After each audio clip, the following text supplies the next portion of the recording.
And a warm welcome back to Park City, or indeed a warm welcome to Park City if you're joining us for our women's singles. We've already had the first run of the men's singles. Jonas Müller on top, and some very, very tricky conditions, a very, very awkward track. We know how quick it is.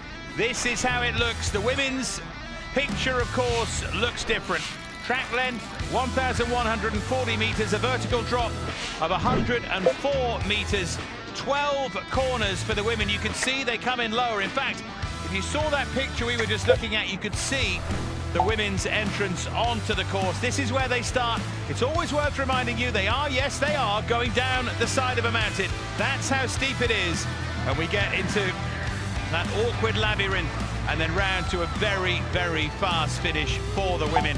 Mark Hatton, the two-time Olympic luger, is with us here, and he's going to talk us through this POV for the women, Mark. As we go straight into curve 4 and then 5, and this is one of the big steep curves on the track. This is curve 6, just like jumping off a mountain. You accelerate up to around 120. This is the labyrinth. It's 4 curves, one after the other after the other. And then these long curves where we saw some mistakes this morning, 11 and 12. 12 Olympic term, and then through Dinger, named after the legendary Ice Meister Dave Dinger from Salt Lake City, and then down this long straightaway after Slingshot, and then this uphill curve again where you have to cut through the finish line, and over you go. Remember, no brakes, so the athletes just pull up on the front of the sled and let the sled do the rest. Air temperature 8.6, that is very warm for luge. Ice temperature minus 1.6, so not far off being slush. It's going to be hard ice for the first few because they'll get a spritz, but then we'll see how long that spritz of water on top of the ice is going to last. And there are some track records that may last for a lot longer. Silke Otto's incredible track record from the O2 Olympics. Yeah, 42.940. And Tatjana Höfner with that start record. There are those beautiful Wasatch Mountains. Here's the women's singles start list. 30 to go. It'll be down to 20 by tomorrow. Summer Britcher gets underway for the USA. Hannah Prock, our winner from Winterberg, starts at 15. Frabel, who was so outstanding, just after her. Taubitz has got great form on this track. Just after her, Zergler, of course, daughter of the legend. And the Italian #1's back here. So let's see what kind of impact they can make. Elsa Desmond, the flying doctor, will go last as well. What a story she is, just remarkable. And we're in the final preparation stages here. I always enjoy looking backstage, seeing at everyone. I haven't seen too much dynamic stretching here. We normally do. I can bore everyone about that, but unfortunately we haven't. Maybe that's why they're not showing it, because I was too boring about it. But these are the sleds, of course, all covered, trying to make sure the temperature is absolutely right. And you can see that car park, see right down in the distance. I do hope, I was thinking this earlier, I hope that's not the car park for the event, because that's a long walk uphill. If you have to park down there and walk up here, I suspect there's one to the right if you look. I'm sure that's a bit more logical. You see the sunlight on the hills in the distance as well. Very, very beautiful surroundings. Utah, of course, in the west, in the USA, Idaho and Wyoming to the north, Colorado to the east, Arizona to the south. Beautiful part of the world. Summer Britcher from Baltimore. Lives in Glen Rock, Pennsylvania. First tried luge as an 11-year-old at Ski Liberty in Pennsylvania. Trains now in Lake Placid. Also a doubles athlete. Most wins in World Cups in women's singles of any US slider. And also has had a good go at TV commentary as an expert as well, Mark. Indeed, friend to the commentary box, as many of these athletes are. And Summer, just, you know she can always throw down something lightning, especially on the North American tracks.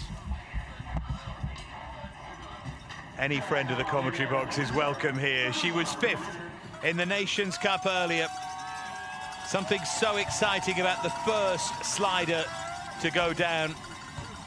Big deep breath. Final mental preparations for Summer-Britcher. She has a little look as she just sets herself, tries to get herself into the perfect position. And Summer-Britcher leads the way in this women's singles. Remember, the second run will be tomorrow. They're really cranking up the drama here at Park City in Utah. One of the high speed tracks on the tour. The women going over 130. Little skid out of 10 and high in the entrance of 11, but she deals with it perfectly. The Summer-Britcher goes round Olympic turn and then in Dinger. Little late into Dinger, but again deals with it really well, as you would expect on one of her home tracks. And looks like Summer-Britcher straight away throwing down a marker with a 43.291. That is a great opening run from Summer-Britcher, and you can see on her face.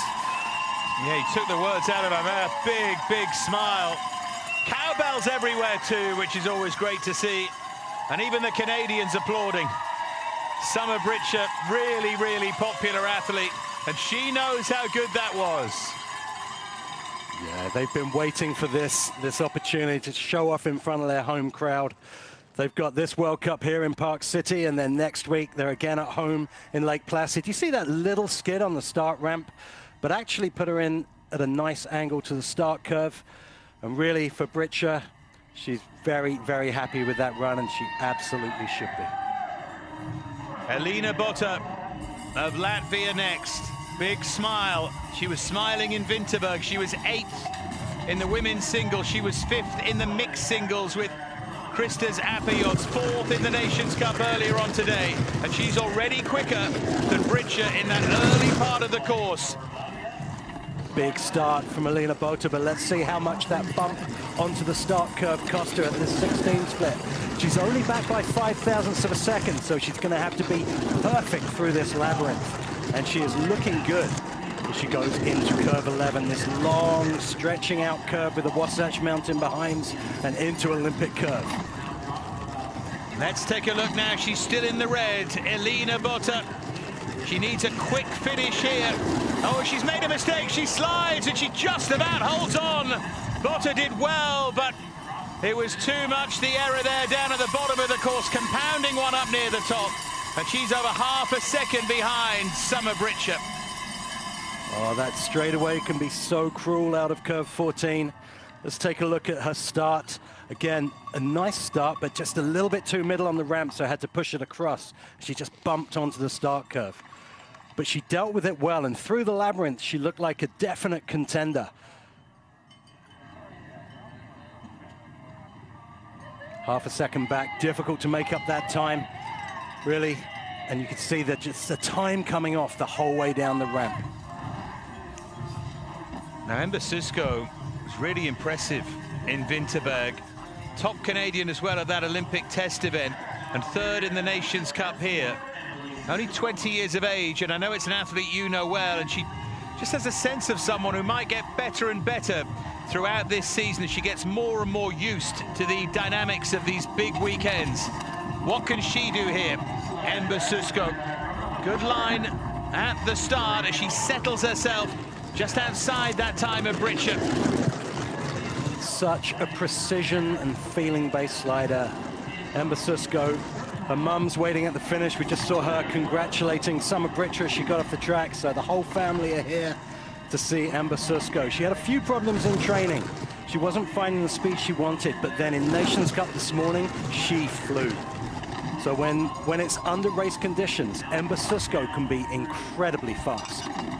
You see how much time she picked up there. She picked up 0.03 of a second. Now she's just dropped a little bit more time. 200ths outside. Susko loses time at the bottom. She's outside that time of Britcher, who has set a real standard here early on.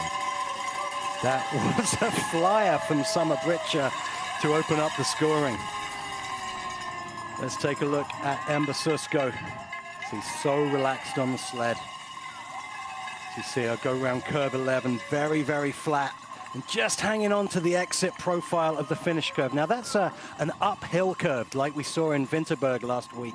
So it's really important to cut a flat line to the finish so you're not driving uphill.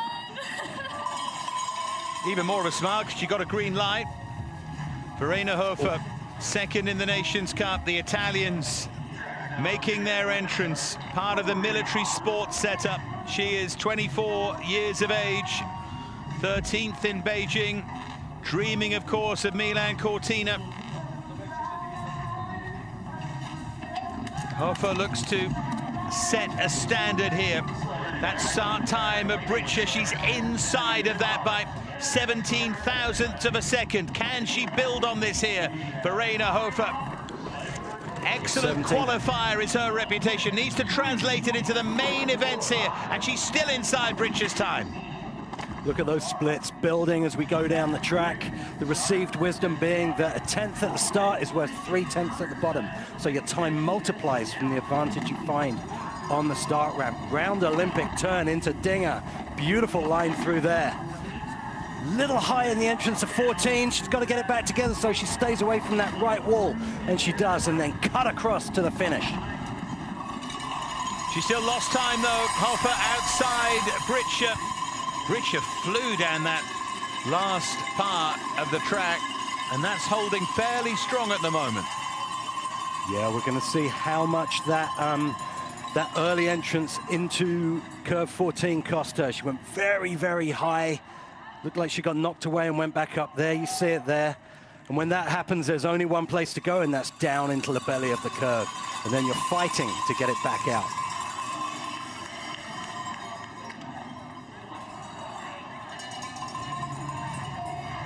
Coming next, one of the big names. Emily Fischnaller won the Nations Cup earlier on, 32 now, but on the squad since her teens. She's got 2 World Championship bronzes in singles. Only the second US luger to win multiple singles medals. Gold here in the Junior World Championship 12 years ago. What can she do here? She's already inside her teammate Britscher as Fischnaller starts to gather pace. We know how good she is, how experienced she is. Can she put all of that to good use here? It's a really, really good start from Fischnaller. You can never count out these American girls on their home tracks.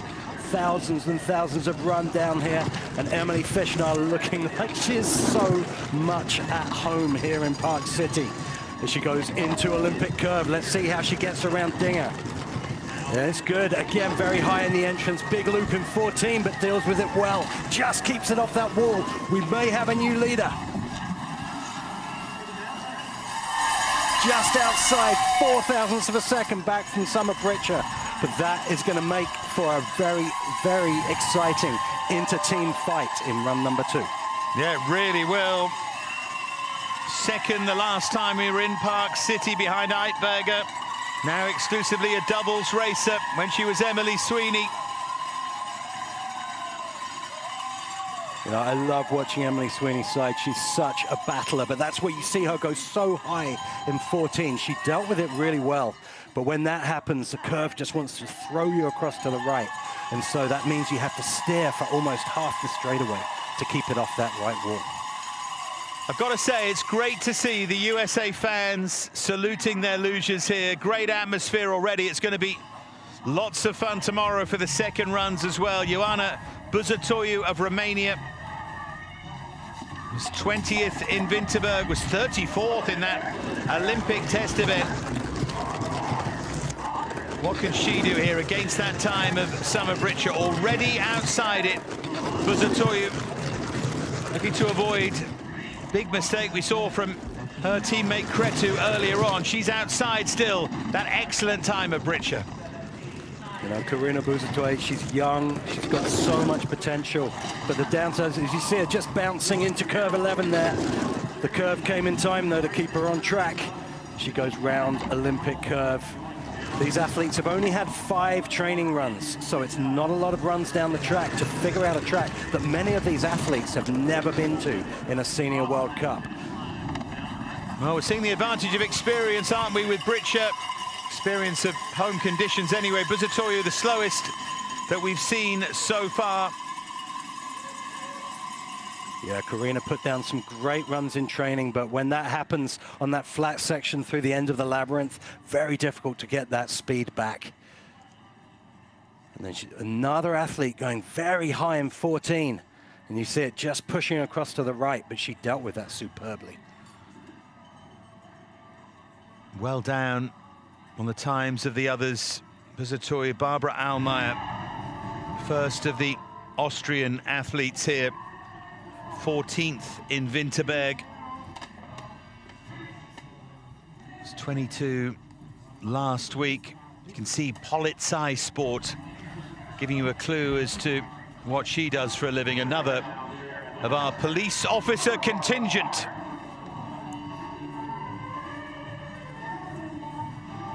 Music starts up, and Almayer, who is our 7th athlete in the first run of these women's singles, gets underway. Already 300ths of a second outside Summer Britcher. Almayer needs to make this pretty much mistake-free to try and pick up that time as she heads down the course, and she's still outside, a little further outside. She needs to accelerate now. Yeah, but a little loopy round curve 6. That won't have helped her, but she looks like she's got it back together as she goes into the lower loop. As 11-12, we saw so many of our male athletes earlier get caught out by 11 and 12. And one of the better curve 14s we've seen. That should give her a straight shot, but into the right wall, she just overcorrected. She did all the hard work in 13-14, but just drifted. And that will have cost her. But lots to work on for the second run. She knows she can do it. Great talent identification in this Austrian program, and also very, very fast sleds. And the frustrating thing is, even with the mistakes, she was 5th. She was knocking on the door there.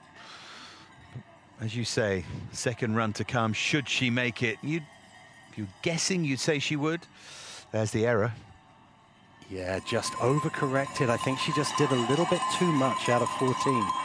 It didn't look like a bad exit. And you saw her just do this little shift with her body, and the sled just broke away. Tove Kahala, we've already seen her brother go in the men's singles. She was 13th in the women's singles in Winterberg. 23rd in that Olympic test event. 12th in Winterberg with Svante, her brother.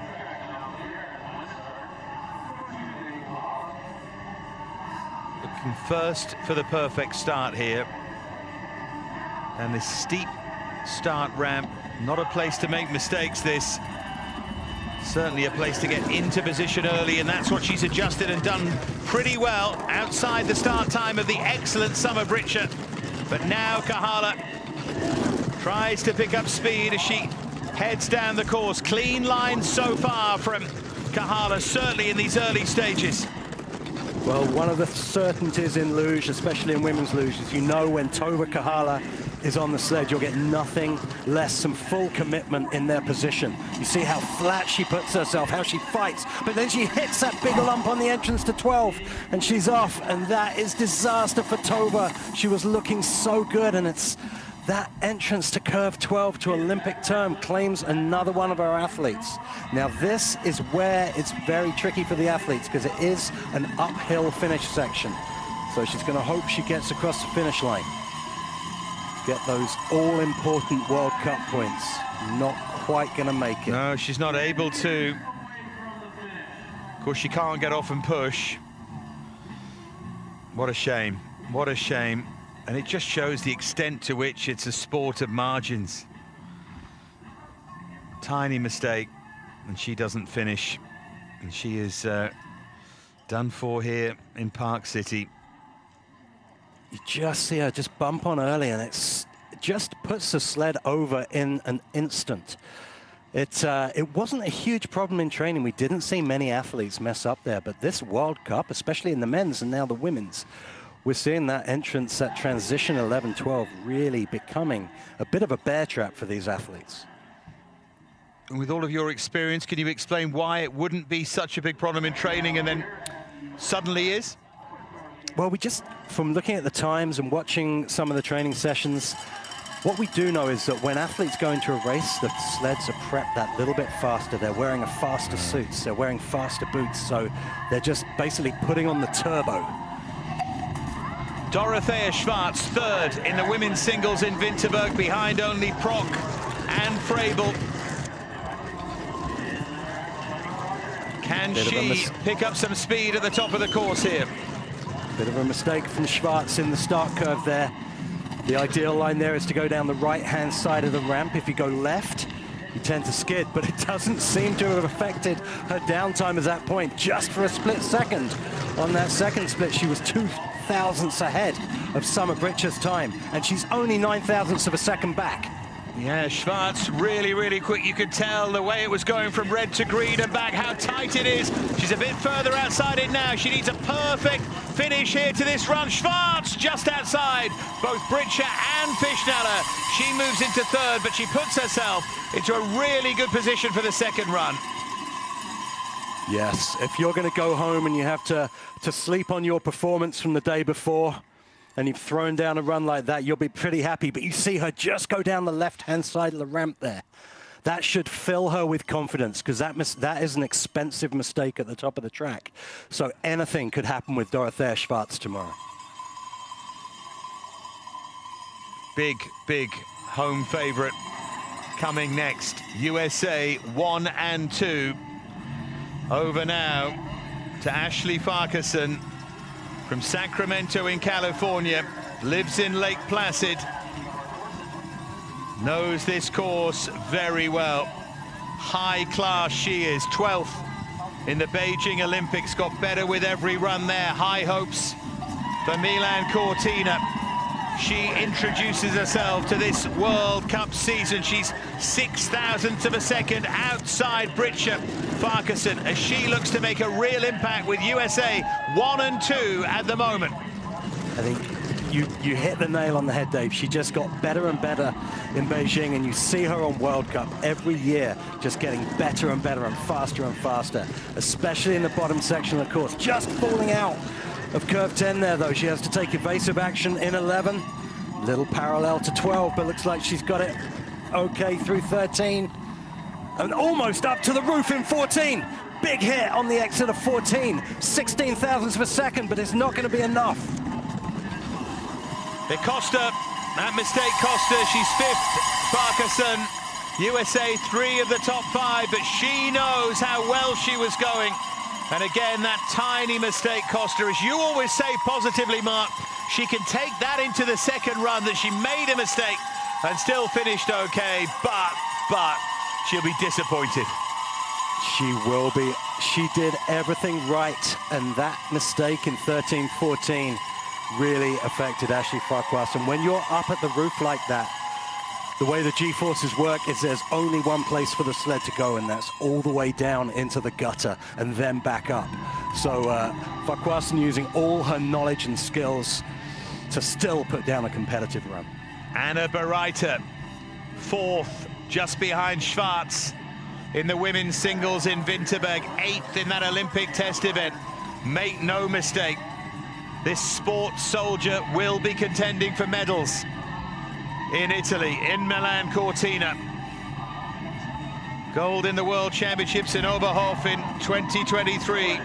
She can absolutely fly, Anna Bereiter, and she's already 7 thousandths of a second quicker than Summer Britcher from the start, Bereiter. Interesting, that slightly bumpy entrance to curve 4 that we're seeing a lot of these female athletes get is really affecting them. You just saw that massive advantage she had on the start just bleed away by the time she hit the exit of curve 6. That was probably what happened from her start curve. But she's looking great through this bottom section as she goes from 12 through Dinger into Slingshot. Again, very high in the entrance. Tells you how well Britcher went. The way she picked up time down the course. Bereiter is 5th. Britcher absolutely flew on that fresh ice in the bottom part of the course in particular, because you've seen so many athletes here seemingly keeping pace with her, and then her time is that much better in that bottom part of the course. Just see that little skid in start curve for Anna Bereiter. Summer Britcher, we saw her face when she crossed the line, and someone who is so tough on herself as well, has such high standards for herself. When she's smiling when she comes across the line like that, you know she threw something very special down on that first run. No one knows better than the athlete themselves. Britcher, first out, still leads. The time, 43.291, looks better and better. USA 1 and 2. Elina Bota of Latvia in 9th. This is her teammate Kendia Apoyoda. Already seen her brother, rather disappointing in the men's singles. She was 9th in Winterberg, Kendia. She gets underway. She's physically very, very solid and strong, Apoyoda, and she is just inside Britcher's start time. But we know how well Britcher went down the rest of the course. But Apoyoda still in the green at the moment. This split is going to be absolutely fascinating. 7 thousandths of a second inside Britcher. It's a really good top of the course from Apoyoda. Apoyoda having to really chase her down through the bottom part of the track. You just saw that start advantage multiply. But being in the red now, she's down to 600ths back. A little bit late to 13. But deals with it really nicely through slingshot. She's giving herself every chance to find something from the bottom section of the track. Again, one of the best finish curves we've seen so far, and into 5th place for Kendia Apoyoda. Into 5th, we'll certainly see her again.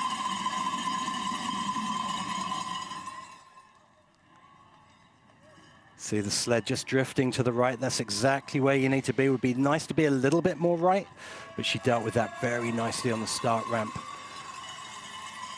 If you see her go through the labyrinth, a little skid there from 7 to 8, but very, very solid sliding for Kendia. And again, going into tomorrow with a couple of micro errors, she knows that she can climb the leaderboard. Big names to come.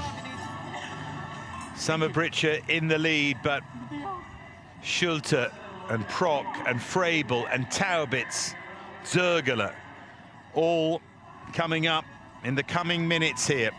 11 have gone, 19 to go. I'm going to correct myself and say 18 to go. Kahala didn't finish. This is Lisa Schulte, 5th in the women's singles in Winterberg, 3rd in the Olympic test event. She turns 25 tomorrow, Lisa Schulte. Can she give herself the perfect birthday present? Just outside the start time of Britcher, the 9th best we've seen in the start so far. What about Schulte, though? Is a really good technical slider as we get down towards the bottom of the course. Can she make up any time on Britcher? Not at the moment, she can't. Lisa Schulte coming off a dream season last year. And as you say, Dave, such a technically adept slider. You know, so microscopic movements on the sled. But big loop through curve 12 there. That's going to make 13 challenging. But she gets it back together for corner 14. Just see it, just trying to throw her across to that right wall. Big banana down the straight. Crosses the finish line into 5th for Lisa Schulte. And within touching distance of Britcher, just a 10th back. Yeah, Schulte right in position. Just wonder if the ice is slowing up just a tiny, tiny bit, as it tends to as well, which helps Britcher.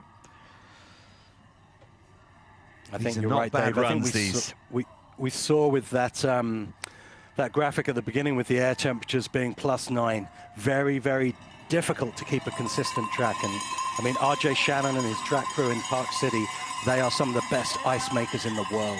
So they're going to be working as hard as they can to make this consistent. But sometimes the weather's just against you. I was reading they have this amazing sort of ammonia machine as well to keep everything on point. Incredible bit of kit. Here's Natalie Mark from Switzerland. She was 5th in that Olympic test event. Really quick in the second run.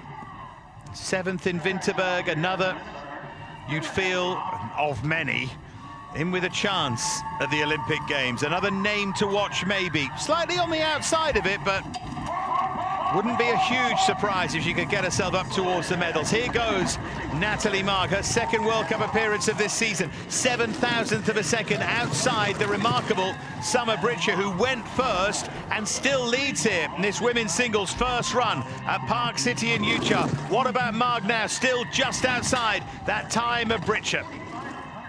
Yeah, this track looks like it's frosting up. So this is where sled setup is going to be so crucial. Lovely flat line, round 11 to 12, and bumps on a little early to 12, but again, deals with it, keeps her cool, keeps her calm. This is a great bottom section that Natalie Mark's putting back together.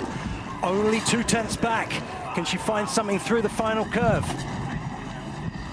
Just drops a bit into 8th place, a quarter of a second back from that incredible opening gambit from Summer Britcher.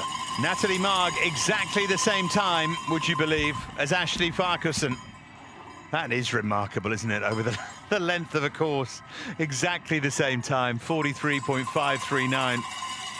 I think when you see the mistake that Ashley made as well, you just realize how quick she could have been, Ashley Farquharson, because that looked a pretty good run for Natalie Marg.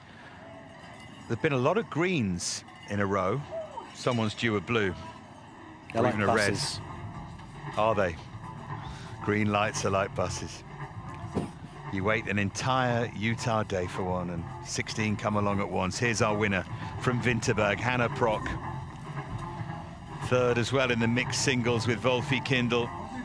Remember, she went for them in the team relay. She was switched to that. They finished behind Germany, but she was so thrilled with her first World Cup win. The hardest thing any athlete will tell you is not doing it the first time, it's sustaining it. It's finding win number 2, but she wears that bib of World Cup leader, of course, after one World Cup race. Prock with Britcher in her sights. Can she maintain that form? She's outside, only the 12th fastest start here from Hannah Prock of Austria. Bringing that confidence from that win in Winterberg last week, wearing the yellow jersey. As Prock, hopefully her father's given her some tips as well. A man who still holds the track record on this track since 2002. Just a bit drifting into 11, though. You saw her just drifting late into 11. Into 12's got it back together through Dinger into slingshot, and that's one of the best slingshots we've seen. She's straight shot down the middle of the straightaway. This could be a good one for Prock. 6th place, not bad after that slowish start. Prock definitely with something to work on for tomorrow.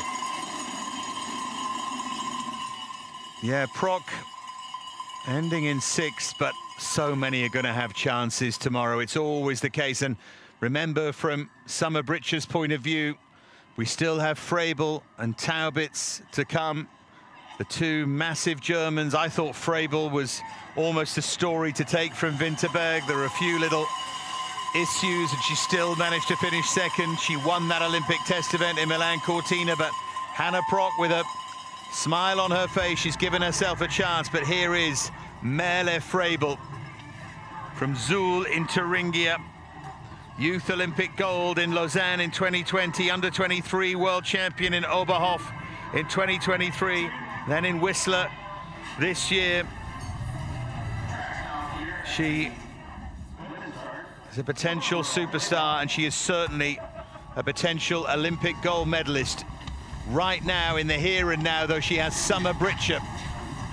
Her time of 43.291, our first starter, still leads.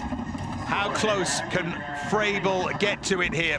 She's already inside her by 1/10 of a second from the start. An excellent start here from Merle Frebel, and you can see they are dead level on time at the moment. Now, we know how well Britcher went down in the bottom part of the course. This is going to be so tight. 0.02 of a second outside Summer Britcher for Merle Frebel. This is going to be really good. It's going to be about precision very late to curve 11, but manages to get that back on track. It's a nice flat line through 11. Olympic curve into Dinger. And then let's see how she goes in the entrance of 14. A little high, but she dealt with it well. She's a 10th back, though. I'm not sure she's going to have enough track to do it. Quarter of a second back. Frebel in 9th, and Britcher, there's every chance now. Taubitz, who's gone so well on this track before, is the big threat now with Zergler after her, but there's every chance that Summer Britcher, having gone off first, is going to end up first. I think that run from Britcher was just the best we've seen so far. But again, are we looking at the deteriorating track? I think we could be, because Frebel didn't put too much wrong there. And you know she's in great form at the moment, but thumbs down from Merle Frebel. Well, if it is a deteriorating track, if we need confirmation, this is it. Because this is Taubitz, who was third the last time the women's singles came to Park City, behind Eitberger and then Sweeney, but she won the sprint event ahead of Eitberger and Brittany Arndt. And Taubitz, we know, well, she was 12th in Winterberg, which is a big disappointment, but we know how good she is. 5 crystal globes. Here comes Taubitz. Can she overhaul Britscher? Again, the start is good. The 7th fastest, but it's 1,000th inside Summer Britscher. But it's not the start that's been the problem for these athletes. It's beyond. And she moves into the red again here, Taubitz, as she swings towards that second time. 7,000th outside. Taubitz is still in contention here. Taubitz keeping in touch at this point as she goes into curve 11. This 11-12 transition so crucial. She just hits the bump but gets away with it. She comes, let's see, just hits the right wall before 14. She's just struggling to stay on the sled. That is going to end Taubitz's shot at the gold here in Park City. Huge hit, almost up to the roof in curve 14. And unthinkable though it might sound, it might end Taubitz's participation here, because that's 14th with 14, 13 still to go, and that wasn't about slow ice, Mark. It really wasn't. She just caught that right-hand wall out of Dinger. You see here she comes around, just catches the nub of the wall, almost up to the roof. Has to drop the feet in the curve just to get the sled out of the curve. Survival skills on show from Julia Taubitz there. Yeah, she'll just be wondering a bit at the moment after what happened in Winterberg. An awful lot to think about now then. 6th in the Nations Cup. Earlier was Nina Zergler, one of the most famous names in this sport, the daughter of the mighty Armin, and of course being coached and advised by him. She turns 25 in February. Plenty of nerves around, and she's another police officer. Been luging since she was a child, of course she has. The Italians looking to make a real mark here, as they have in the men's singles so far. And here goes Nina Zergler. It's turned into a really good qualifier. She wants that consistency in the main races, and of course she's another who wants to be part of the Olympic story in Milan Cortina. Well down on the start against Britscher, and she's outside her time here by over 1/10 of a second, Zergler. Zergler, one of those sliders you think is just ready for a breakthrough to get to the next level. As we see her go from 11 to 12, that's a good transition, 11-12. And then flat round Dinger. And a good slingshot down the straightaway. Zergler 120 kilometers per hour. She's not going to trouble Britscher's time. She's 15th. Just outside Taubitz. Taubitz can breathe a sigh of relief. And Zergler again waits for that real breakthrough.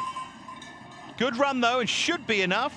You would hope, she would hope, to get her into tomorrow. That said, there are still a few to come, actually. There's a lot of quality to come. I might speak too soon about that. I'm going to reserve judgment on that. Yeah, you just see that late entrance to 11. When that happens, you've really got to steer hard. And when you steer hard, you cut a lot of ice, and that slows you down. So that's not the only thing that went wrong for Nina Zergler, but all in all, a pretty good run. But that late entrance to 11 cost her. 12 to go.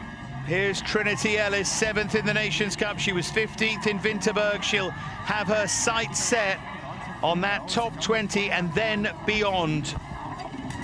Really talented 23-year-old from Pemberton in British Columbia. Trinity Ellis, the 13th fastest start. But it's what happens beyond that that has been more relevant here after that wonderful run first up from Summer Britscher. How's Trinity going in this top part of the course? She's still outside that Britscher time, but she's going really well at the moment here, Ellis. Little high in 8, but gets away with it. Trinity Ellis, as we know, can really turn on the speed on these tracks, especially on these North American tracks. As we see one of the best curve 12s we've seen today, just hanging in the exit, but very nice around 14. Trinity Ellis just tapping the left wall, but putting it down through the bottom section of the track. 15th position for Trinity Ellis. So she moves above Zergler and stays behind Taubitz. Shows you the margins, though. I know we always say it, but if Ellis and Zergler had just been a fraction quicker, Taubitz, the mighty Taubitz, would now be looking at 16th and struggling, I think. But she's not. She's okay. You saw Trinity just getting thrown up on the exit of curve 8 there. It's quite flat through there after the big drop after curve 6. And this is down the straightaway. You saw her just touch that left wall using all her experience. Just stay calm and restabilize the sled. Margita Sirsnina of Latvia, another who is in and around 20th position. That's the sort of area she is looking at. That's where she wants to be anyway. Here's her start, 15th fastest so far. She was 8th in the Nations Cup. She's one of those who's had the advantage of going competitively down this track today. And what's she doing against the time of Britcher? She's good, actually. Sirsnina's done really well at the top of the course, and she's got something to work with. A little mistake there, but she's righted herself pretty well. Just a little tap before curve 11, but it shouldn't cost her too much. She just bounces onto curve 12. And big hit on the entrance of Dinger, and she's over. Can she get back on the sled? She's going to have to use every muscle in her body to get back on that sled and salvage some points. But it just gets away from Sirsnina. And it was going so well, Dave. What a shame. Speed was there, but in the end she couldn't hold on. And that is a shame, because she was surely making the top 20. But she couldn't right it. And as you've already pointed out, just finishing is important here in terms of World Cup points and so on. But it'll be a DNF after her name, I'm afraid. What a shame for Sirsnina. Here it is, Mark. You just see her come out of Olympic curve, little skid, and just hits that entrance profile. There's literally no curve to play with there. So it becomes almost like a ramp and just flips her over before she knew it was happening. And you could see her fighting here to get back on the sled. Incredibly brave sliding from Sirsnina. This has been an educational year for her so far. It's her first year on World Cup. She's learning a lot of these tracks, and she's done so well. And once she gets that consistency, I really believe she is going to be a force to be reckoned with. Certainly can see plenty of quality. We saw it there, didn't we? But she gets rather shakily. I say shakily, she's sliding on the ice. There's no grip at all on those boots, is there? So it's nightmarishly difficult. But she's there, and she's okay. She's in one piece, and now it's Caitlin Nash. 9th in that Nations Cup earlier on from Whistler. 22 years of age. And her Natalie Corless 3rd in the World Cup doubles here in Park City in that last event, the last World Cup event that was here. How's she going to go in the singles here? Caitlin Nash underway, and we've said it a million times, outside that time of Summer Britcher at the top of the course. Yeah, I think with this, these warm temperatures, it's just about getting into that second run. Getting an early start number maybe will make all the difference tomorrow as well. A little bit of a choppy labyrinth though from Caitlin Nash, but she's back on track as she does a lovely flat line through 11 and into 12 just, and you see that's where Sirsnina made the mistake. But round 14 and stretching out on the straightaway. Well, she's heading towards that top 20 with the time so far, and 14th will be fine for Caitlin Nash. Going really well ahead of Trinity Ellis, just behind Ember Susko, but a good qualifying day so far here for Canada. And we talk about those inter-team rivalries. There's so many side stories here. I think for Canada, being the top Canadian woman is going to be so important right now. The cards are in Ember Susko's court, but it's so close with 12th for Susko, 14th for Nash, and 16th for Ellis. And anything could happen tomorrow amongst this young and very competitive Canadian team. Young, competitive and talented. Now Elena Smaha, 10th in that Nations Cup, earns her this time, this start position. 18th in Winterberg. Inter-team rivalry between her and the athlete who goes straight after her, Juliana Tunitska. So let's see what Smaha can do. Is the ice just slowing up? See those bright lights more and more necessary now as Smaha just has a little wobble at the top of the course there, but now gets herself back on track. And let's look at this second split down the course and see where she is in relation to the outstanding Summer Britcher. It's pretty good, just inside 100th outside of Britcher's time. Yep, the Ukrainians came here for some training in November, and it's really paying dividends for this team.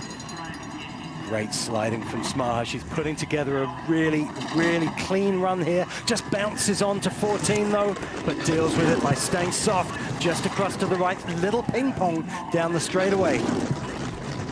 Yeah, and that's 19th. The ping pong Costa. Andre Manzi watching on, and Smaha, well, at the moment she's just inside the 20, but with plenty of names to come, she might be struggling. Just see her bumping onto start curve there. She made the best of it, but you saw she had that little skid on the start ramp as we see this exit from curve 14, and it just drifts away to the right. And when that happens, it's very, very difficult to stop the sled from coming right back to the left again. Straight away it's a teammate, Juliana Tunitska. First thing for her is to finish ahead of Smaha, and that will put her in good shape potentially to come back tomorrow. 21st in Winterberg, just outside the top 20 there. 11th in the Nations Cup earlier on today. You could see Sandra Robacha lining up behind her. They move so quickly in this sport, and she is inside Britcher's time by 3,000th of a second, but quickly moves into the red here. Tunitska. It was an excellent start from her, but what's this split going to tell us about Tunitska's top of the course? Still just outside Britcher, but at the moment this is a really good technical run from Juliana Tunitska of Ukraine. Nice early entrance to 11. That's going to give her a smooth line around the middle of it and into Olympic turn. Again, looking great through the bottom here, Juliana Tunitska. And one of the best 14s we've seen so far. Straight down the middle, lies back, doing everything she can, just half a second back. She takes over from Smaha, shoves her down to 20th. It may not be enough. She's beaten her teammate, but still some quality to come. Still 7 athletes to come. She's given herself a chance. You could see on that start picture when Juliana was on the start how deep the grooves were from the sled runners. And that's usually a sign of a decaying track from the warmth of the runners just digging into the track. And you can see the ice on the straightaway going that kind of milky color as opposed to that shiny texture. And what that means is this track is starting to be very slow. So the athletes are really going to have to pull something out. So it's tough. Here's Sandra Robacha of Italy. Turns 31 tomorrow. She had a long, long battle with shoulder injuries. Cost her the 2022 Olympics. She dreams still of an Olympic Games in her home country, Robacha. And how she's shaping up here against that time of Summer Britcher, who almost certainly is going to lead, having gone off first here. Sandra Robacha not used to starting at this end of the field. We know she's a class act. We know she can be regularly top 10. But she's got her work cut out here with this slowing track, but putting all she can down through Dinger into 14, just bumps into 14, same mistake as Talbot's, but manages to stay on the sled. Big hit down the straightaway. But that was almost disaster for Robacha as she went into 14, and she salvages an 18th place, which should be enough for a second run. Well, you can see the grimace there. There are 6 to go. Robacha in 18th at the moment, but again, another tale of what might have been with that error. The nervous ones now, Elina Botta, Juliana Tunitska, 19th and 20th. Smaha is done for, so too is Buzatoyu. We saw Tove Kahala, of course, not finish, along with Margita Sirsnina.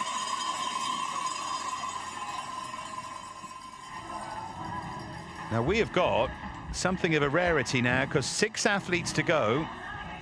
from 6 different nations, starting with Veronica Ravenna of Argentina. Now, she's based in Whistler. Discovered luge on a school trip back in the day.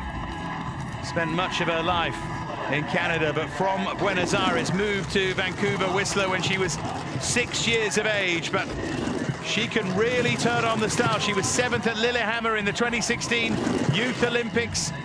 She does have a World Cup top 10. That was at her home track in Whistler.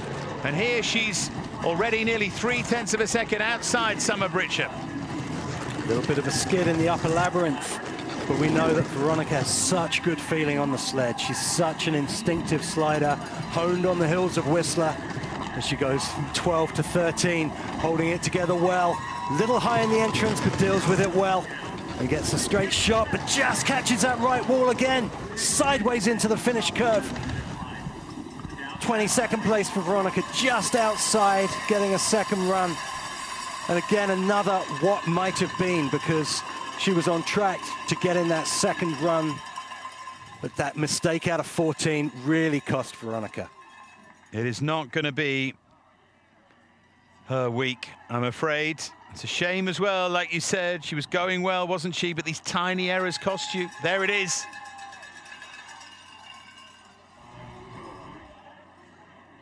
Yeah, once that starts as well, as we say, it's very difficult to stop the mistake from growing down that straightaway. You're traveling so fast. Now, Zani Kaluma of Latvia goes next, has a chance here. Elina Botta, her teammate, is in 19th. She targets that time. Cisnina already failing to finish. Apayoda in 7th right now. Great run from her. Remember, Summer Britcher still leads the way. Still USA 1 and 2. Couldn't be more perfect at the moment for the organizers. With tomorrow coming up, will it be USA going penultimate and last in the women's singles at the moment? It looks very much like it, as Kaluma tries to make up ground here on Summer Britcher at the top of the course, and she's just outside that time at that second split here. Just see that skid out of 9, late into 11. But Kaluma now trying to find something through these bottom curves, high in the entrance at 12. But gets it back together for Dinger. Feet down into 14. Stabilizes the sled. Just keeping away from that left wall. And crossing the finish line just outside the top 20 again. 21st position for Kaluma as Martins Rubenis, her coach, Torino bronze medalist, looks on. So 4 athletes to go. Tunitska is 20th, Botta is 19th. Chance gone there. So she just went down the left-hand wall into the start curve, and that makes for a very choppy entrance to that curve. We see Kaluma here into 12. Almost exactly the same mistake as we saw David Gleischer do earlier in the men's race. But getting away with it, Zana Kaluma of Latvia. Now Hye-sun Jung of Korea turned 30 in October, Asian Championship winner in Pyeongchang last season. Goodness me, these conditions are difficult as we get to these late starters. A little bump there right at the top of the course as well from Hye-sun Jung. Little error which certainly won't help her as we look at this split against that time of Summer Britcher. 2/10 outside Britcher's time, and we know just how much time Britcher gained in the bottom part of the course as we go into night vision cameras as well. Hye-sun Jung, I coached her in the lead up to the 2018 Olympics. We know that she has so much class, this athlete. Beautiful curve 14, you see that just flat through the middle. She's had a great bottom section, but the damage was done at the top, and she crosses the line into 23rd. A second back for Hye-sun Jung, but some really, really good signs leading into this Olympic season. 3 athletes to go. We've gone Argentina and Korea and Latvia, and now we're going to go Poland and USA and of course Ireland. Great to see the sport spread so much around the world. 22nd in the women's singles in Wintersport, part of that Polish team, Klaudia Domoradska, that came fourth in the team relay. We were very excited for them for a while. His teams fell away, but they didn't quite get on the podium. What can Domoradska do? Her target now, 16th in the Nations Cup earlier on, is the top 20 here to come back tomorrow, and there is a chance. Tunitska, 43.897, 0.606 outside Summer Britcher. That is the target, not the time of Britcher, but the time of Tunitska and maybe Botta above her. So watch out for that split. She needs to be round about 0.4, 0.5 behind Britcher. As she comes now into this second split, she's gone really well so far.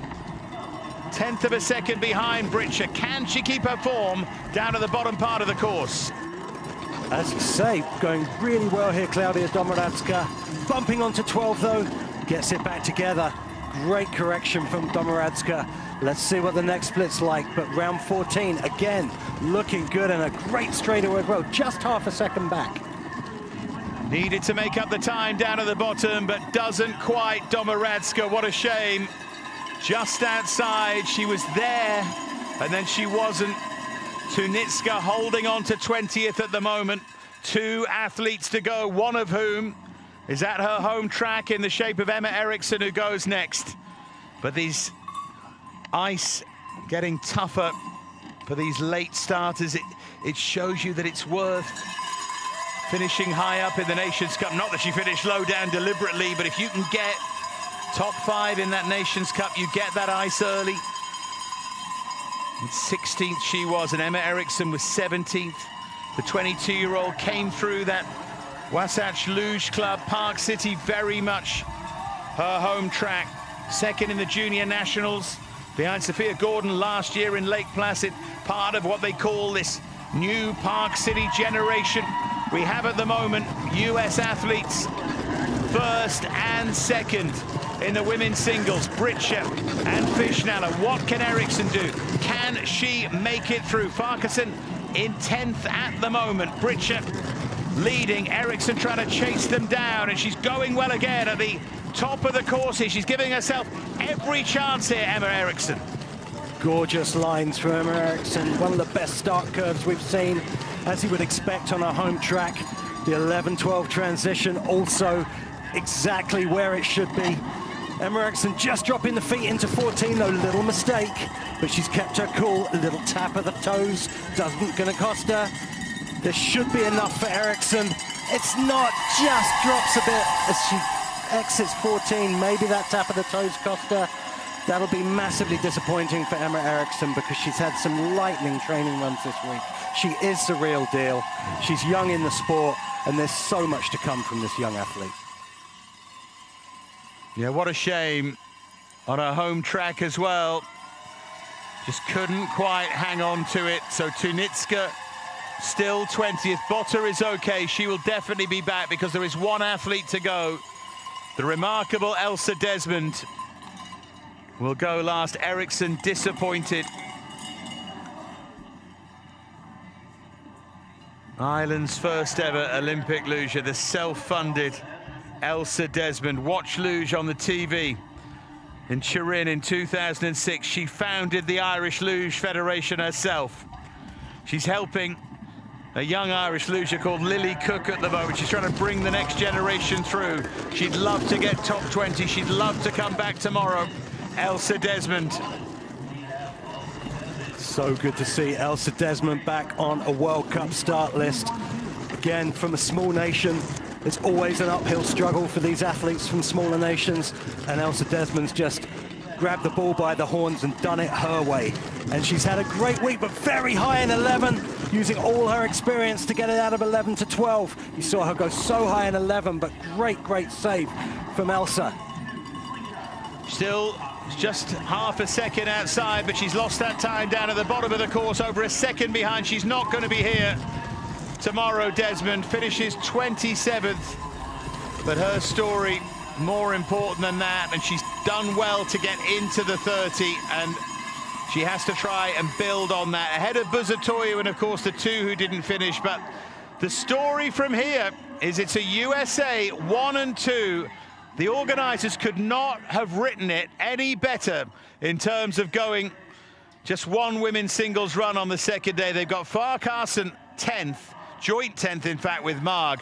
They've got Fishnala and Britscher, and they'll be put under pressure by the whole list of names behind them. We'll confirm all of that in a moment as we see the end of Elsa Desmond's run. Big, big smile from her. Over a second behind, but she's loved being here. She's loving the competing, and that's great to see as the darkness starts to descend. It adds to the drama. It's Summer Britscher just ahead of Emily Fishnala. They'll go last tomorrow. What drama potentially. Schwarz looks a real danger, doesn't she? You can see Farquharson joint 10th with Marg. Tunitska just made it. Botta, Robacher and Zergler, the two Italians there as well. And well done, Canada. Ember Susko, Caitlin Nash, Trinity Ellis. Kaluma's the really unlucky one. Eriksson's the really disappointed one. Just outside that top 20. We wave goodbye to that list on your screen.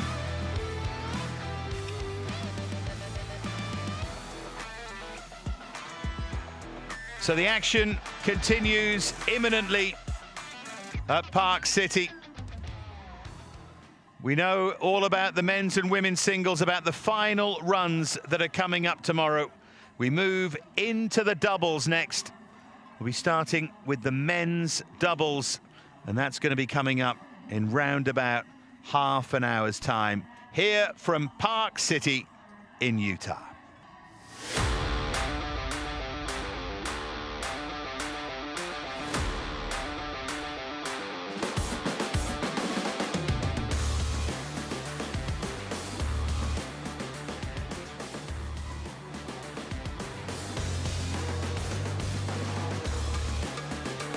And a warm welcome back to Park City in Utah. Men's and women's double time on this action-packed first day of 2 wonderful days of action here.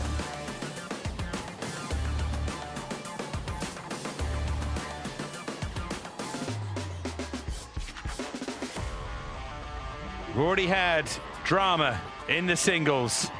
Surely we're going to get plenty of that in the doubles. More USA interest, of course, in this fantastic location.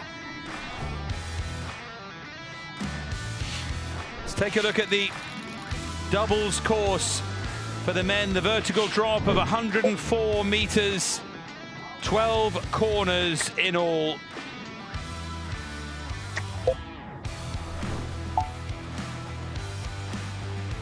Here's the start.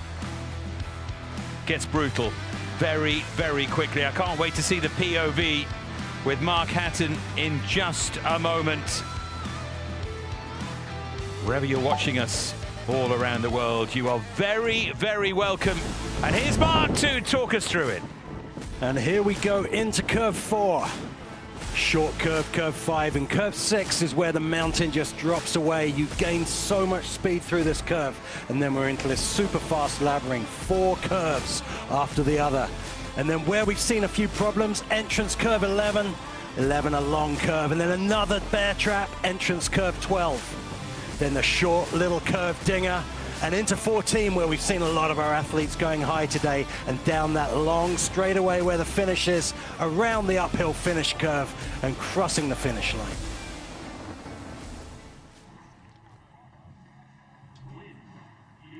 And the air temperature 7.3, so it's got a little bit colder, as has the ice temperature. So this could be good news for the track, holding up better than we saw it in the last couple of races in the men's and the women's races. Still very warm for Luge, but they're doing all they can to give us a great field of play. Confirmation of that length and the vertical drop of 8%, 12 curves in all. And no great surprise that Vendel and Alt have the start record here. Not the only record those two hold for sure. And they, of course, go in this a little bit later on. This fascinating format Men's doubles and women's doubles completed today. The singles we've already seen, they'll be back tomorrow. And we've got a very, very interesting start list here. The Nations Cup earlier on with 10 qualifiers from that, and many holding themselves in reserve for this. We saw so much drama, the Austrians coming out on top in Winterberg, but many with chances here. Yeah, we'll see. Also, so important, the track conditions and the final moments of build-up here. The Italian team here, full strength, of course. I tell you what, the darkness adds to the drama as well. The luge track just shines out like a beacon, particularly in these surroundings as well.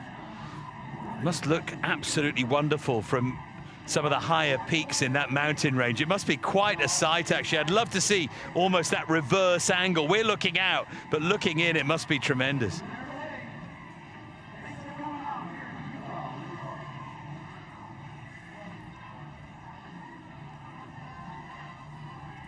Yeah, we see Felix Loch's dad, Norbert Loch, one of the German coaches, and Andy Langenhan just checking the temperature on the sleds. Very important job for the coaches to get the temperature of the steels just right.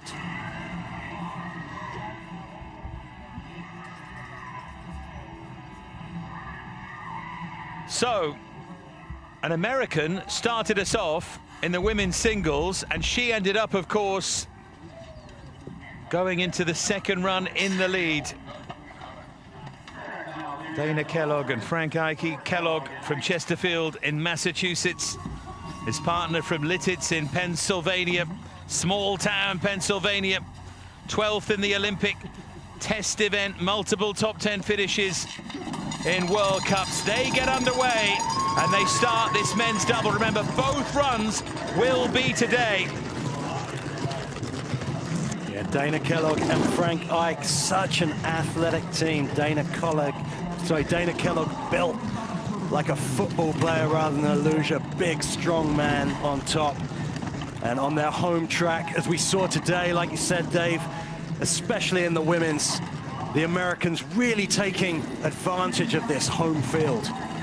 Well, the message was clear from earlier on, wasn't it? Make full advantage of the fresh ice. There's a little slide, a little mistake, and high into that turn. They just about retrieve it, though, but it will have cost them speed and time. 114 kilometers per hour for Kellogg and Eicke to set them on their way. Incredible save from Dana Kellogg and Frank Eicke. Frank Eicke earning every penny of his wage, keeping that sled stable. They almost went sideways into curve 14 there. How they got out of that with such a little loss of speed is incredible. That is, again, some of the home field advantage, but to be honest, that is just great sliding. You see them going in sideways here. Frank Eicke pushing back with the shoulders, stabilizing the sled. Incredibly bad luck for Kellogg and Eicke, but again, lots to build on for the second run. 43.327 then is our marker. The Slovakian pair who did not start in the end in Winterberg. Vavacek and Smee go next. They've already got a time to aim at here. You see the technique, it's a really good picture that. Trying to get as much spring and whip in the start as they can, and now the really hard work begins, and we'll get an idea of that Kellogg and Eicke time, and Vavacek and Smee already faster starters than them. But of course, mistakes lurk just around every corner on this Park City track. It's a nice curve 6 from Vavacek and Smee, setting themselves up for this very long 4-curve labyrinth. As they just drift across, away from curve 11, get it back in. So this is curve 12, where we saw so many problems for the men. And as we know in doubles, you make a mistake, it's twice as difficult to get out of it. But Vavacek and Smee going well here.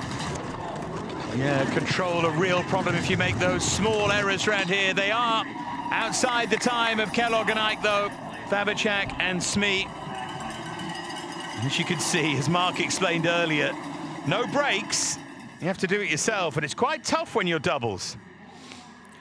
Yep, there's a lot of weight on that sled, and that's what makes doubles so challenging, is when you go into a curve in a less than optimal manner, as you see them going into 12 here, as we saw so many of the men do, just hitting early onto 12. But yeah, when you go into a curve the way you don't want to, there's so much weight that you have to change direction for. Well, big Italians to come next. Nagla, Malaya. Did not go in Winterberg. They were practicing on the Olympic course. Junior world champions 7 years ago. 8th at the World Championships in Whistler earlier on this year. Nagla, the police officer, Malaya in the army. Nagla and Malaya get underway. They're in the green already. We expect them to be challengers here. We expect them to be challengers all the way through the season to what they hope will be Olympic glory. They're inside the time of Kellogg and Ike. It's a really good start from Nagla and Malaya. Absolutely, this is great from the Italians, making sure that that start curve was inch perfect, and it was. Little late into 12, a little slide, but get it back together. As we see them go late into 14, very high in the entrance. This is where they have to stick the exit, and they do. Yeah, really well, and Nagla and Malaya are going to grab the lead here by just under 0.2 of a second. Zergler delighted with that. Nagla and Malaya move in front of Kellogg and Ike. And you know what? I wonder, Dave, if we're going to see something similar to what we saw in the men's and the women's of these Nations Cup qualifiers that get those top 3 berths. How much advantage they're going to get from that fresh, shiny ice. Yeah, well, they've earned it, haven't they? By going in the Nations Cup and by winning it, I suppose. But it does feel that way. It's a double advantage too, isn't it? The experience today, fresh in the mind, and the fresh ice. We've already seen it work with Summer Britcher. Now it's Hoy and Kaczmar for Ukraine. 14th in Winterberg.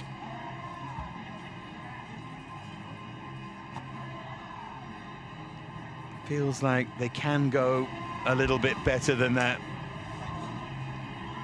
So dramatic here with darkness descending. Must be a really dramatic view if you're them as well. Right in front of you, that track shining bright as Hoy and Kaczmar get underway. Already outside that time of Nagla and Malaya at the start. You could just see that little bit of shake and rattle there in the sled as they start to pick up speed now. Hoy and Kaczmar, what's this split going to be like here? They're still outside by 0.2 of a second, just over in fact. Yes, that was an expensive mistake at the top. You just saw them just touch the right wall going into 5, but it's very flat through there, so you lose a lot of time. Very high in the entrance of corner 12 and heading on the entrance of 13. They're doing everything they can. You see the feet going down, couldn't you, from Hoy and Kaczmar? They're nearly a second outside Nagla and Malaya. They're not going to trouble that time. They're surely going to be the slowest so far. They are in 4th and a second and a half nearly outside. You can see head in hands time from Hoy. Yeah, that was tough for the Ukrainian team. We see them just coming into curve 11 here. Good form through 11, but then that big bump onto 13 that we saw so often in the singles as well. And that's where these athletes switch into survival mode and keeping the sled on the steels.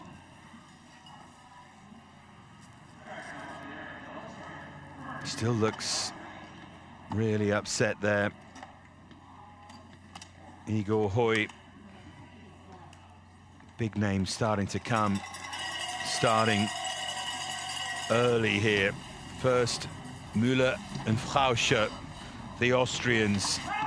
They were 3rd in Winterberg. They saw their teammates win that event. They'd like to go a couple better here, but that is a slow start from Müller and Frauscher. What a chance they have, though, to take advantage of a really good position starting 5th here. Yes, what we know about these two is that they can really turn it on in the bottom of the track. The top labyrinth is a little choppy there through 8, 9, And you just see the sled kind of hovercrafting a little bit on the ice as they get it back under control. Very late to 12. Still keeping it together through Dinger. Little bump off Dinger. A round slingshot onto the straightaway. And they look for power and speed in the bottom part of the course. Have they picked up enough here? Their third, Muller and Frauscher, they'll be disappointed with that. Yeah, shake of the head. I'm not surprised. They wanted more. They had a relatively slow start by their standards. Their start curve was beautiful, but I think the damage may have been done on the start ramp. And as you just see through this top labyrinth, well, here we see them in 12 into 13. That sideways pressure, just skidding. And they might look like tiny, tiny moments, but if you watch this sport for long enough, you realize that they make all the difference. Thumbs down from them. Now then, another Italian pair, Emanuel Rieder, Simon Keinswaldner, fifth at that Olympic test event. They're dreaming of Olympic glory. Keinswaldner, bottom man here, a carpenter. They built a new sled from the ground up. They are a remarkable pair with a remarkable story. They'd love it to have a remarkable conclusion in Milan Cortina, but they're in the red here in the early stages. Nagler and Malaya, their countrymen, lead the way. Where are they in terms of position? Just 7,000th outside Nagler and Malaya. Going well here, Rieder and Keinswaldner. This is a run of real precision from Rieder Keinswaldner. As you see, a beautiful flat line, round 11, 12 little loopy, and just bumping onto 13, having to drop the anchors, but back up they come. Into the green and now into the red. It just cost them as they move now towards the end. This is going to be remarkably tight, their third. It was that mistake that you pinpointed that cost them. They were so good for so long, but you can't make those mistakes. They're going to have a chance on the second run, but what a chance they could have had. All the way to curve 13, it was looking just right, and you just saw that beautiful shot of them just clipping the entrance profile in 13, and the sled literally going airborne. That is a lot of weight to fly off the ice with two large men and a heavy, heavy sled.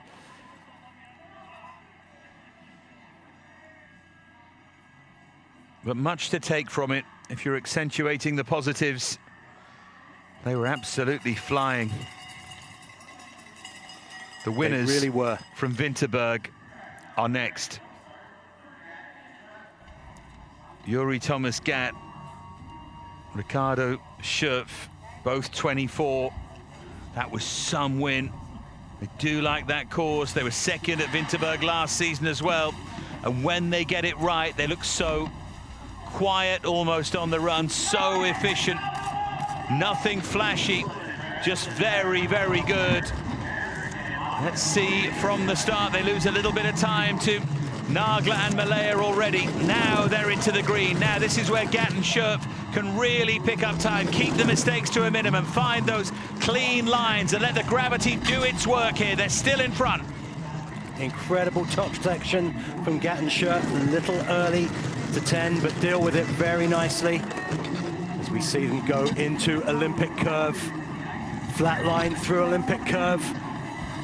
They've got to find something being in the red, but they're only 0.08 of a second back. Now they're back in the green, 5,000th in front. It's going to be desperately close. They've done it. Gatt and Schurf lead the way again. They find it when they need it.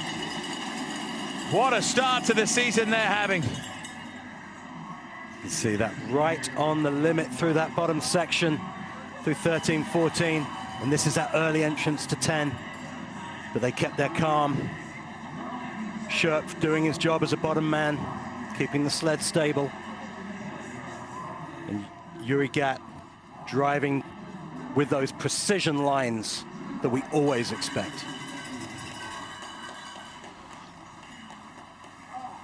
World Cup leader, it's nice to wear that, and they want to keep hold of them as well. Of course they do.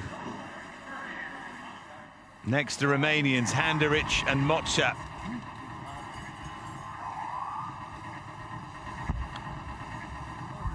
Can they take advantage of what is still relatively fresh ice here? before the big names come behind them. Could they get themselves into a really good position already? 300ths of a second outside the start of Gat and Schurf, who themselves were not the quickest at that start. They picked up pace from this point onwards. Handerich and Motscher over a 1/10 of a second outside the Austrians now. Putting together a good labyrinth, little high in 10, but deal with it very, very well on the exit. Through 11 to Olympic curve, and early to Olympic curve. You saw the sled get airborne there, but they saved it. It's a really good save from the Romanians. They're high there again, and again they need to correct. It's going to cost them more time here. Handerich and Motscher, 7th. Just ahead of Hoy and Kashmar, but no one else. Well, what a save into curve 12, into the named Olympic turn. See them just hit early, the legs come up, the sled goes airborne. But using all that experience to stabilize it. Just falling off Dinger, little skid into 14 we're seeing here. And again, the work wasn't done, as you pointed out, Dave, as they fall out of 14 there.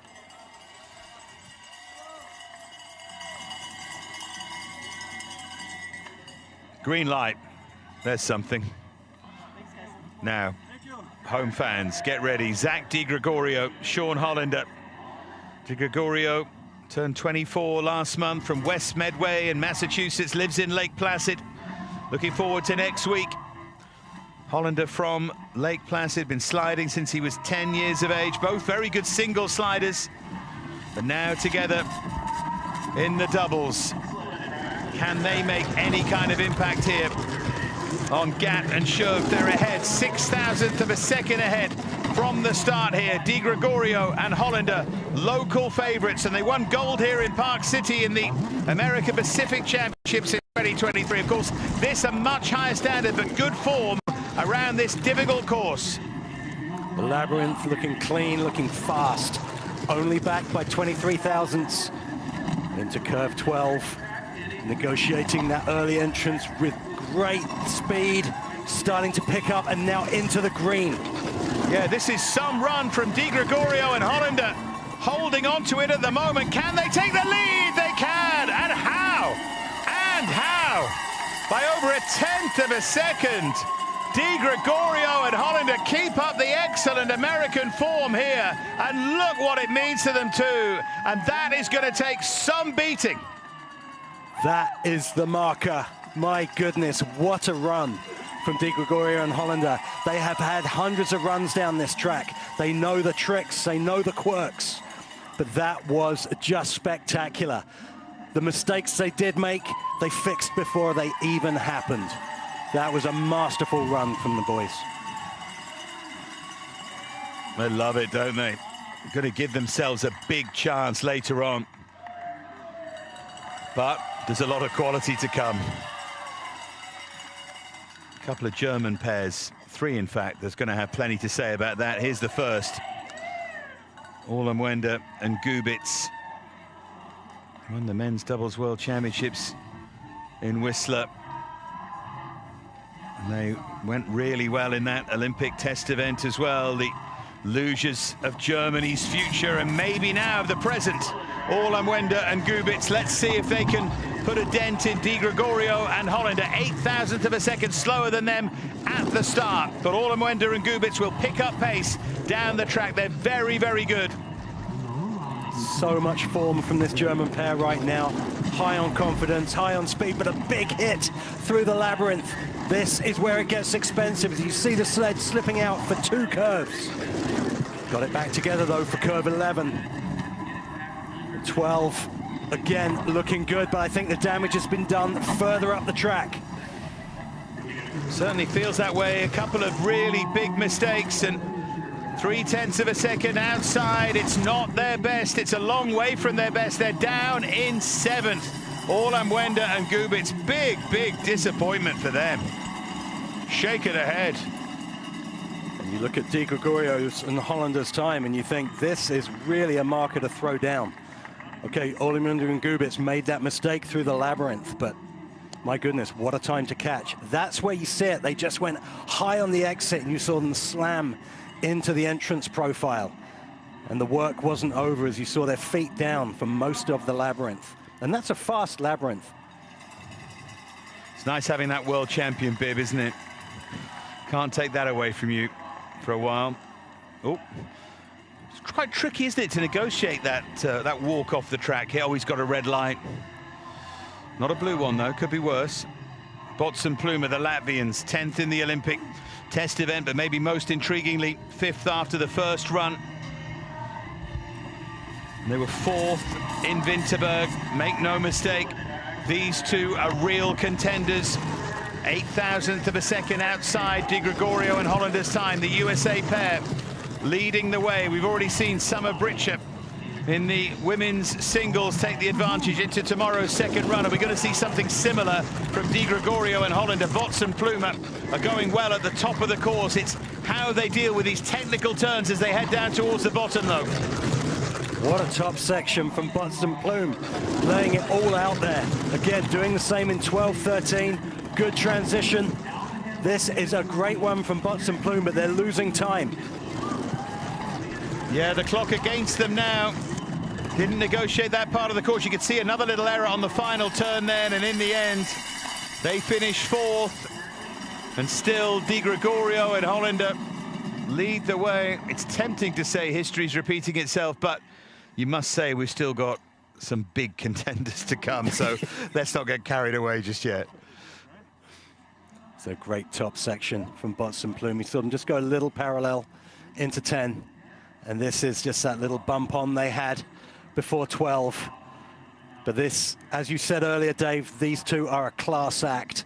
They've got fast sleds, great coaching.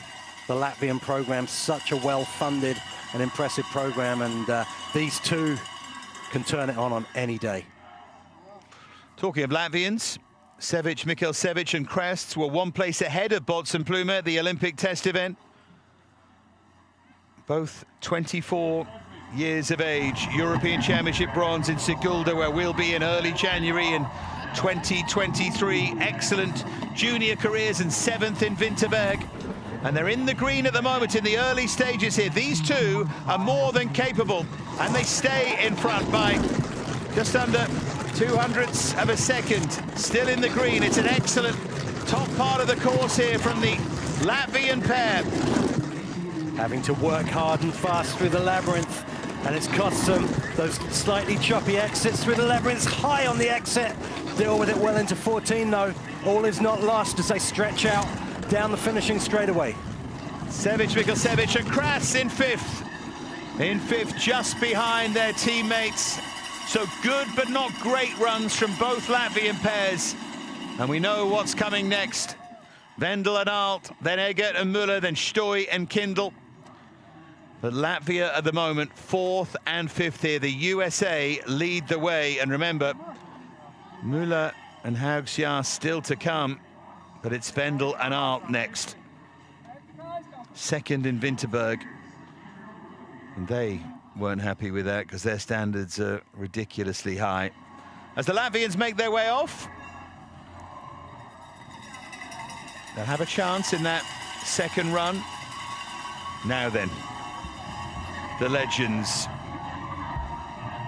What more can you say about them? Doubles gold at 3 straight Olympic Games, 6 gold medals apiece for the two Tobys. But they'll want to get a win behind them after finishing 2nd to Gat and Schurpf in Winterberg.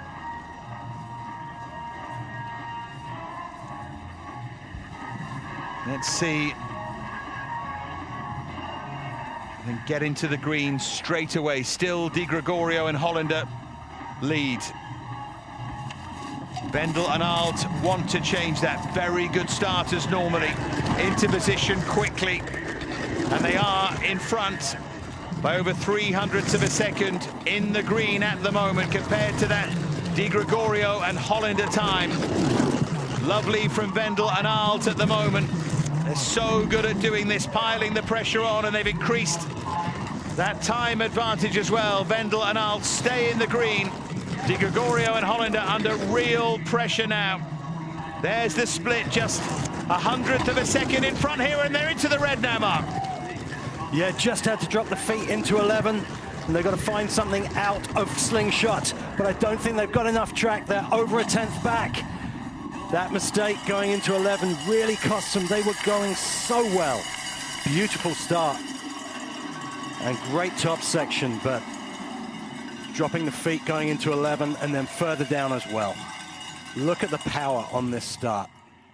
5 paddles just on the left-hand side of the ramp, but they dealt with it well. And this is the mistake, just sliding into having to drop the feet into 11.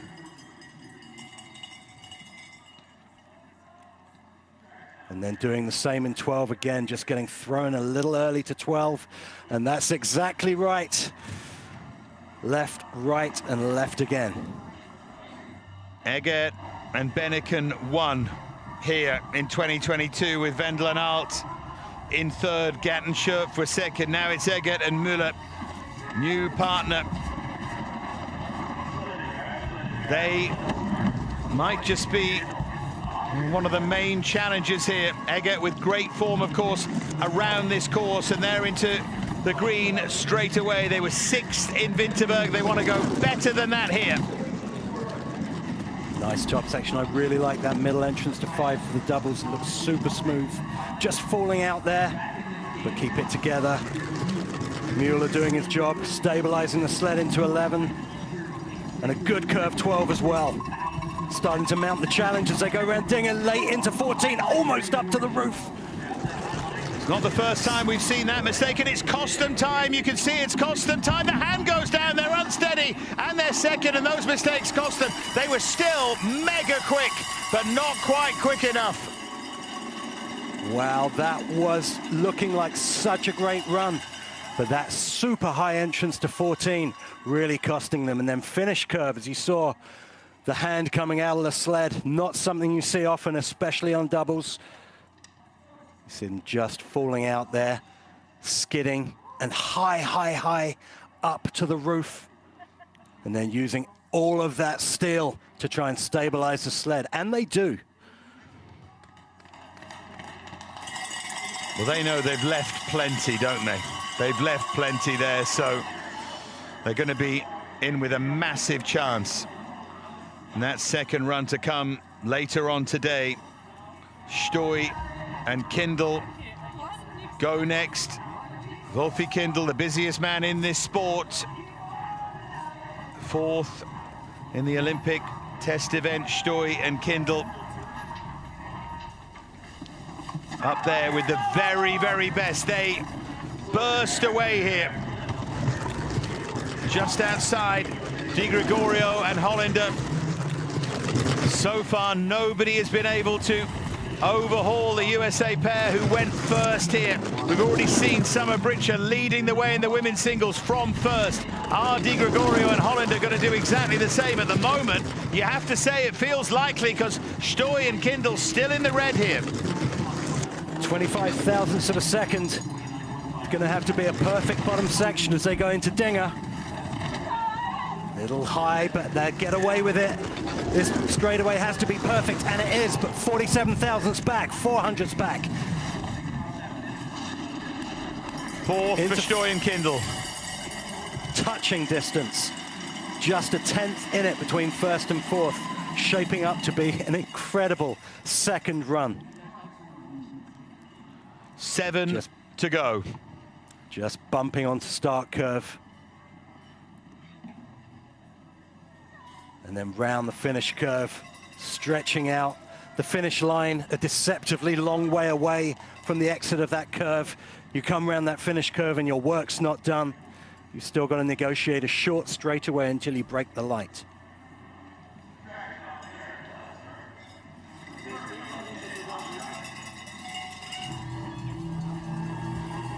Marcus Müller and Ansel Hagshaw.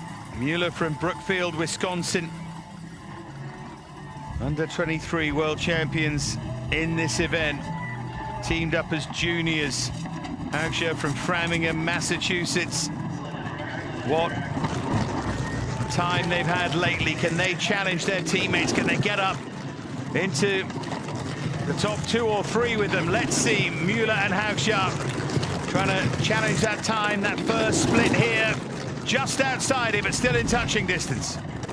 Great curve 6 there from Müller Haugschar. This labyrinth is going to be important. Little higher, bouncing early onto 11. They get it back together, and they do by Olympic curve. This is going to be important through Dinger. They go very high, have to drop the feet. Müller and Haugschar then coming round that final curve. Have they maintained enough speed here? They're 13th. Tough Disappointment, shake of the head there from them. Yeah, some small mistakes higher up really cost Müller Haugschar.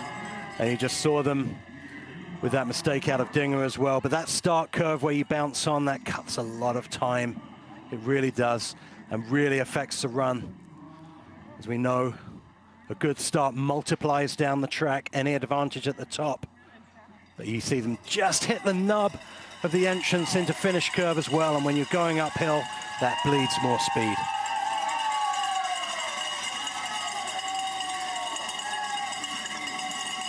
Nice reception for them anyway.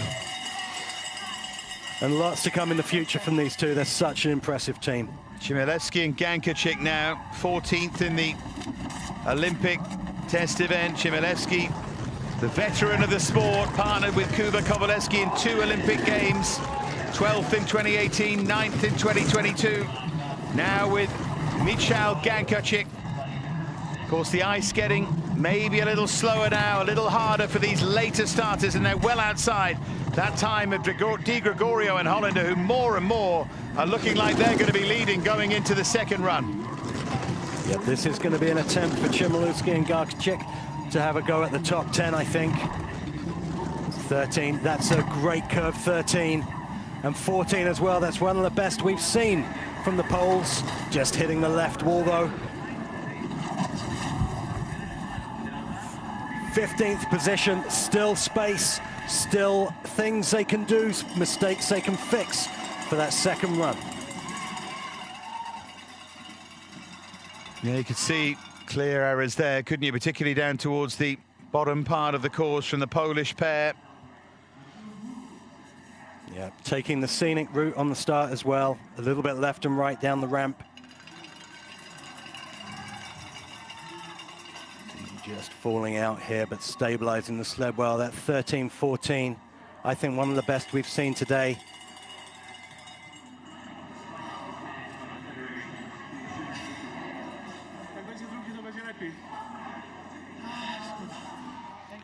Not sure too many would have predicted USA leading off ladies singles and men's doubles and then to be leading. I know we often see early runners getting into good positions ahead of the second run because of the fresh ice, but not to this extent. But there are 4 pairs to go. Christian Bosman and Bruno Mick go now for Slovakia. Bruno's father, Lubomir, the coach of the USA. These two were 11th in Winterberg.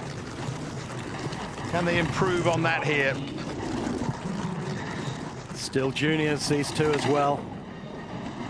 So very new to the World Cup tour, but looking like they've been on tour for years. Just coming close to that right wall into 11, keeping it away by the skin of their teeth as they go into Olympic turn. Now this is where Dinger's going to be important. Very high in the entrance again. Have to keep it off that right wall, and they do. Bosman and Mick looking to finish as high as they can, and they lost their balance there at the final curve. And they finish, or they are, 16th with 2 behind them. Another pair with room for improvement.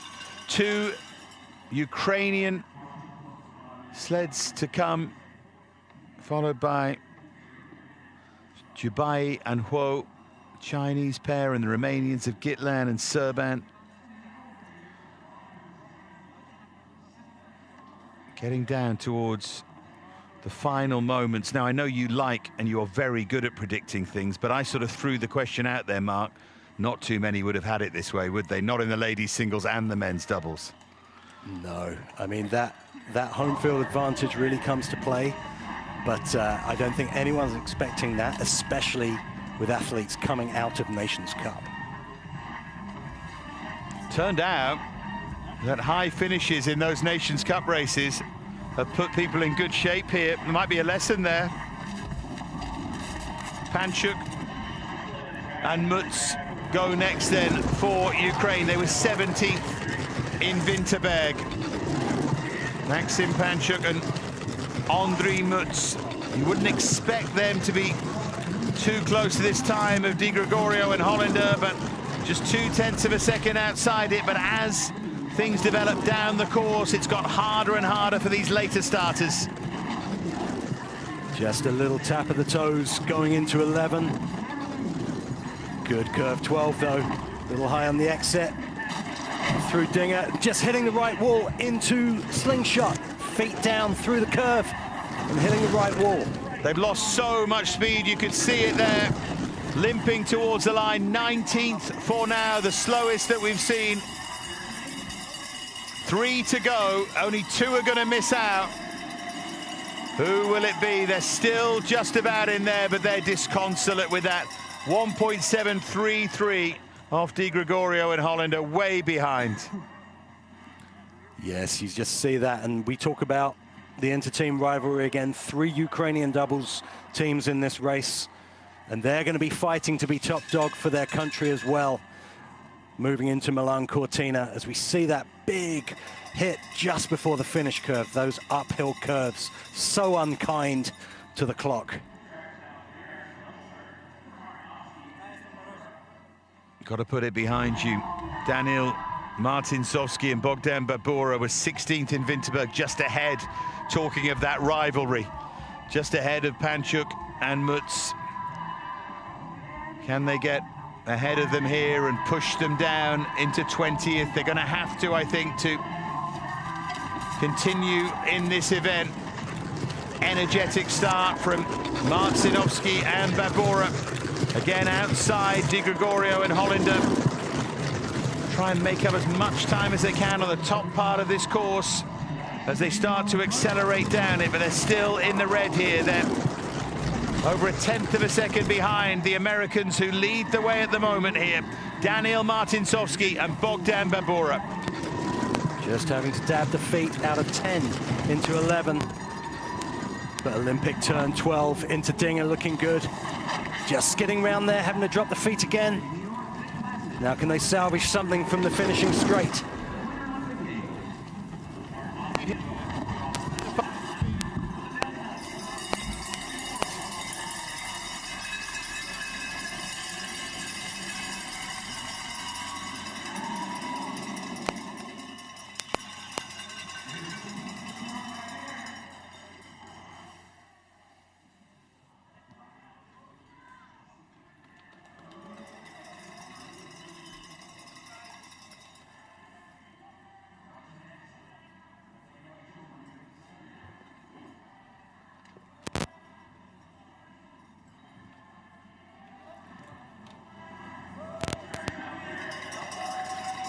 So Martinovsky, Babura, going to be disappointed with that.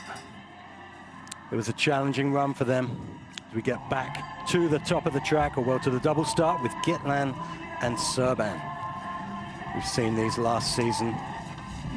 Solid doubles team, lots of experience on this sled. As we've said over the last weeks, this is an experienced sport. It's a smooth start curve. You see them stretch out through curve 5 and into curve 6. This is a steepest curve on the track. Really sets the tone for the labyrinth. They just drop the feet there through the labyrinth, though. They're going to have to find a way to pick them up. Curve 11 coming up now. It's a long curve. Time for them to get their composure back. Just bumping on a little early to 12, but getting away with it and skidding into 13. Okay, they've got it back together. 4 slingshot. Good straightaway to the finish. They're a second back at this point.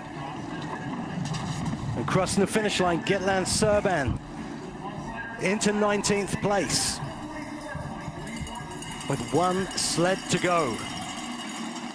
And that sled is Saikei Jubai and Shuo Ho of China, which is going to be interesting enough. Solid start. They're straight down the middle, just drifting to the left there. That doesn't make their start curve easy. And this is where we see them out of 13 to 14. Just going a little high in the entrance, but managing to keep it off that right wall.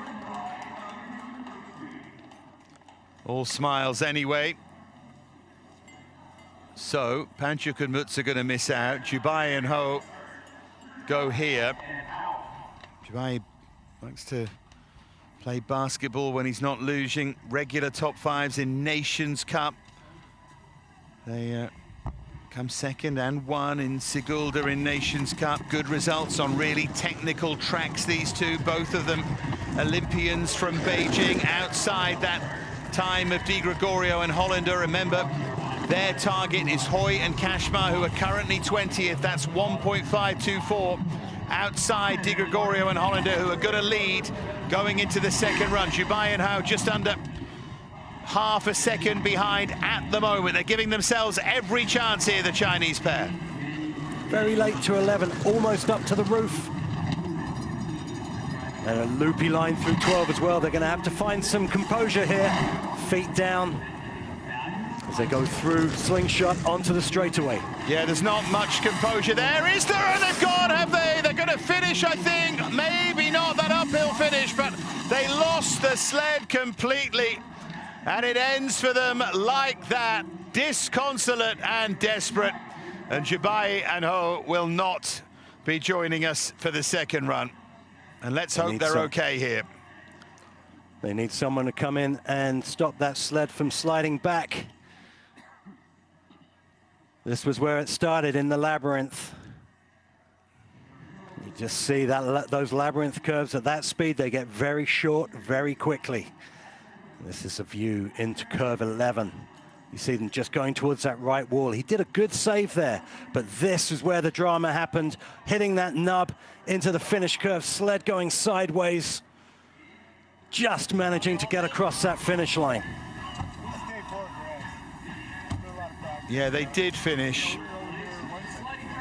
It means Hoy and Kashmar do make it through. Horrible feeling that. They'll be back. So we can take a look. Look, Di Gregorio and Hollander lead the way. Egger and Müller, massive danger because they made that mistake. They were just outside the time of the Americans. Gatt and Scherf, the winners from Winterberg, Stoy and Kindle. The other USA team, Kellogg and Ike, in 9th, and Müller and Hauxia also on home turf in 13th. One or two disappointments down there, notably Müller and Frauscher. And we just saw Jubai and Ho. They, Panchuk and Mutz, will miss out. Hoy and Kashmar will get us underway in that second men's doubles run.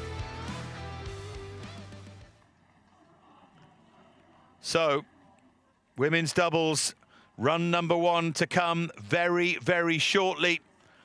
But that was really exciting. And let's see what the women's doubles can provide us. Remember, we will have winners from men's and from women's doubles tonight. The singles second run and then the team relay to come tomorrow. We'll be back very, very shortly with our women's doubles here from Park City.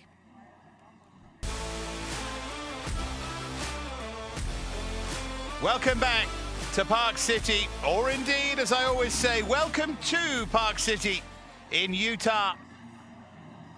Not a million miles away from Salt Lake City, the Utah Olympic Park track, about 25 miles east of Salt Lake City. The men's doubles second run to come with an American chance of gold, and the women's doubles first run here. 15 will take their place in the start list. The favorites here will be the winners from Winterberg, Degenhardt and Rosenthal. So outstanding there, but Falkensteiner and Huber 9th in Winterberg, the Italians, to get things underway. Let's see. There's been a theme, remember, folks. Early starters grabbing the lead and holding on to it.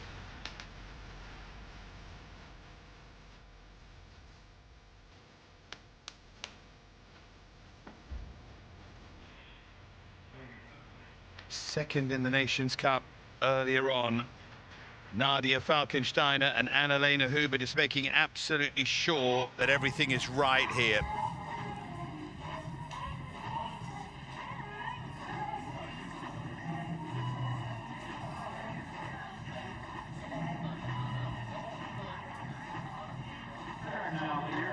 Yep, they wait for the announcement. So important that you just switch off. Now you can focus. Now you can get yourself ready for the challenge. 15 go, they'll go in both runs, and it's Falkensteiner and Huber with a chance to lay down a real marker here.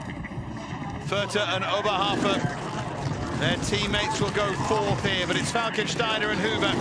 3.235 from the start, looks pretty good so far from the Italian lead-out pair here. Yes, Falkensteiner and Huber, again a young team, learning lots on these North American tracks. We see a very clean labyrinth and into 11. 11 looking smooth. Falkensteiner, Huber putting together a good run here as they just hit into Dinger. Need to try and put that right, Falkensteiner and Huber. They were looking pretty error-free, 113 kilometers per hour as they turn over! Mistake on that final curve that has caught a few out. Drama here with our first run. Falkensteiner and Huber, they do finish, but they are shook up here by that mistake. They're fine, both of them. Dear me, the drama. That was a huge hit over the line. Looks like they're both okay. Looks like the sled's okay. You just see them catch that exit profile rising up and falling off. And when the sled goes sideways like that, that's where it gets very, very uncomfortable. But looks like Falkensteiner, Huber are okay. And hopefully going to fix that for the second run. Be interesting to see how much time it costs them once the dust has settled. Because it was right at the end. Of course, a sport of milliseconds, but we'll see, won't we, as things develop. They have got the benefit of the fresh ice. They've also got the benefit of the fact that all 15 go twice in the women's doubles. The men's, they go from 22 down to 18. Lisa Marie Stork and Paulina Patz, who didn't finish in the second run in Winterberg. They were fourth after the first run. They won the Nations Cup here, 2 women's doubles wins in Junior World Cup weekends here at Park City. The former Junior World Champions, they won it 24 and 25, the holders of that. They're in the green straight away compared to that time of Falkensteiner and Huber. Storch and Patz put down a great Nations Cup run this morning to come away with gold. And it's going to be interesting to see how this track holds up, because the track crew won't have had time to do much preparation in between men's doubles and women's doubles. A little bit late into 14. Got to nail it for the finish straight, and they do. They're back in the green by 0.05 of a second, and a huge lead. Almost 0.2 of a second for Storch and Patz over Falkensteiner and Huber. Although it does give you an early idea of how relatively little time that error right at the end cost Falkensteiner and Huber. They're not way back, but Stork and Patz in front. This was great sliding out of 14. You just saw them stabilize the sled. And when you get that straight shot from 14 to 15, it's an incredible feeling. And you take all that acceleration from that steep, steep curve 14 down that long straightaway. Well, they're all smiles. They were frustrated after Winterberg. They like this course. Got that rather delicate walk off the track. Now, Chinese pair. Guli Janaiti, known to everyone as Guli, the football-loving 24-year-old student, along with Jiaying Zhao, a year younger, fourth on their Nations Cup debut. Guli recovering from a fractured fibula in training last year, and they're in the red at the top of the course here, the Chinese pair. Interesting, with very little training first time these athletes have been in Park City, hence they didn't do a full start. They're going for consistency here as they go into 11. It's a good curve 11. Now they've got to make that transition, and they do, into 12. They're putting together a good bottom section for the Chinese pair, but a big hit up to the roof. Oh, and they've lost their way completely here, Guli and Zhao. As they come round that final curve, they lost control, and they sway and they stagger over the finish line, and you can see how distraught they are. That was one mistake becoming another and another for the Chinese pair. Well, it's been a tough week at the office for Guli and Zhao.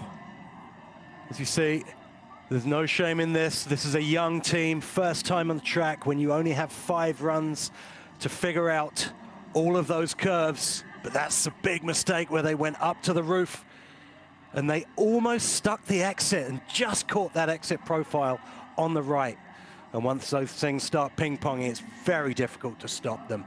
Brave, brave run from the Chinese pair. And always learning lessons.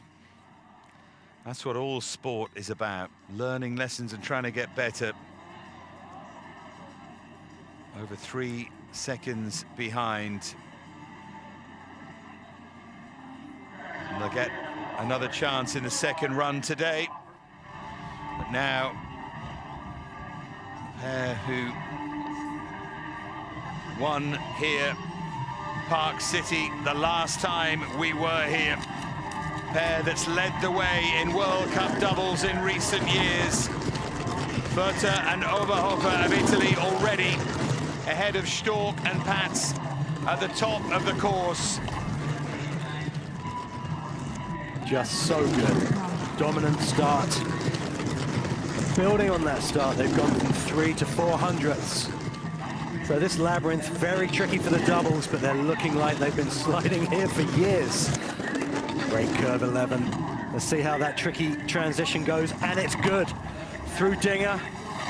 Again, just falling out, having to drop the feet, but it shouldn't cost them too much. At the moment, everything has looked so good and so smooth, the odd minor moment, but is it enough? Oh, it is. And look at that as well. TR track record. Furter and Oberhofer. They flew down there, and they could have gone quicker. They really could, Dave. Those little mistakes all add up, but from the top, started well, little bumpy onto start curve. But when you bring that much power down the ramp, you know, a little bump onto start curve, you still have that positive speed. But this is where some of the mistakes started, just dropping the feet there down the straightaway. And there we see that great shot with the team working in unison. Absolutely thrilled with that.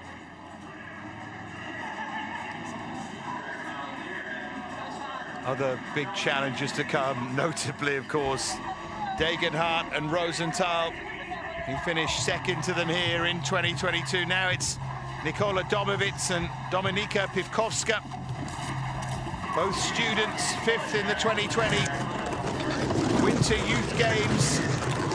What can the Polish pair do? The 3rd fastest start that we've seen so far. And a smooth start curve to go with it as well. As they go into this long falling curve, which denotes the entrance to the labyrinth, Albert's Alley, as it's known here. Curve 11, looking smooth. They're putting together a good one here. Domovic, Pikoska, only a quarter of a second back at that checkpoint. Yeah, they're going really well, the Poles here. Slight mistake there from Domovic and Pivkovska as they come now to the final turn here. 111 kilometers per hour for Domovic and Pivkovska. 4th for them, ahead only of the Chinese pair, but still a really good slide from them. That was a really good looking run. They looked smooth, they were working in unison, and again, a young team as well. So much to work on for the future, but really, really good basics. This is where that mistake happened. You see that big plume of ice come out of the back of the sled, but they dealt with it. They kept their calm, got back on track. Talking of getting back on track, I think our next pair are really interesting. Roberts-Nitze and Bogdanova, because we saw them in Winterberg having two nightmares, really. Big mistake, if you remember, on 13 in the mixed doubles, then they crashed out of the women's doubles. Back on the sled, though, and you have to put it behind you. Let's see if they can put something redemptive together here. Roberts-Nitze and Bogdanova. Futter and Oberhofer, not surprisingly, lead. What can this Latvian pair to do? Their teammates Upita and Pavlova following behind them. It's a really good top of the course here from Roberts-Nitze and Bogdanova, and they were going well in Winterberg when they crashed. They've got real speed about them, and they're in front at the moment, the Latvians. 15 thousandths of a second, tiny margin. The quality in this women's doubles field is so high from top to bottom as they just slip into the red, but only by 300ths of a second. Bit loopy very early, and right they go into Dinger, and they're over. That early entrance to Dinger just catching them. Big, big hit for the doubles, and history repeating itself from last week's race in Winterberg. Well, you have to feel for them, Mark. It's happened again. And it must feel desperate, and she looks sore as well. Marta Roberts-Nitze, let's hope they're okay, but dear me, it would dent your confidence over and over, wouldn't it? Just see her foot hitting the roof there. Incredibly painful hit. Fighting, trying to keep the sled, get the sled back on the steels. But when you hit that early to 13, it's very, very difficult to keep it shiny side down. Massive disappointment for the Latvians there. Dear me. For it to happen again, and you can see she's in floods of tears. We saw the tears from Marta back in Winterberg, and it's just that shock and the disappointment. And they were going so well. They really were. It was a classy, classy run up until curve 11. And then it all started to go wrong in 12. It looked like they'd fixed it. But then they just caught that flat entrance profile, went too early into 13, and it launched them airborne.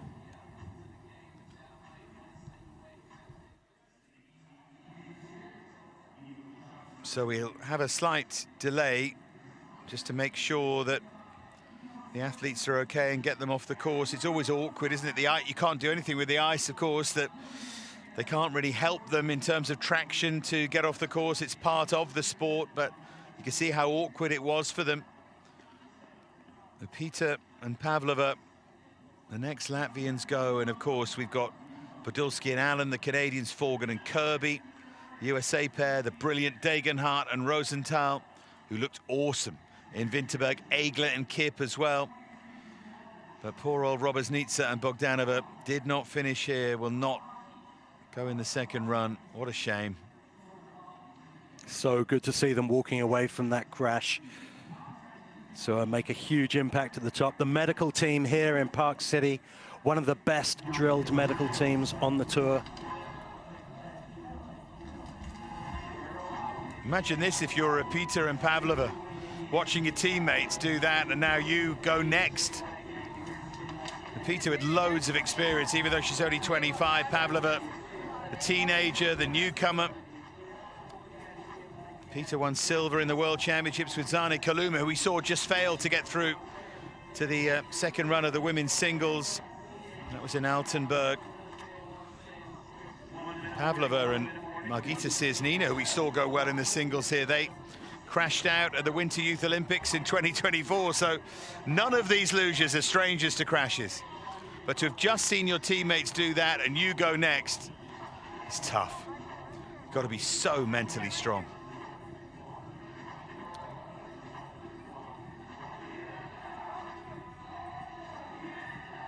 It's one of those sports that you just sit back and watch in wonder.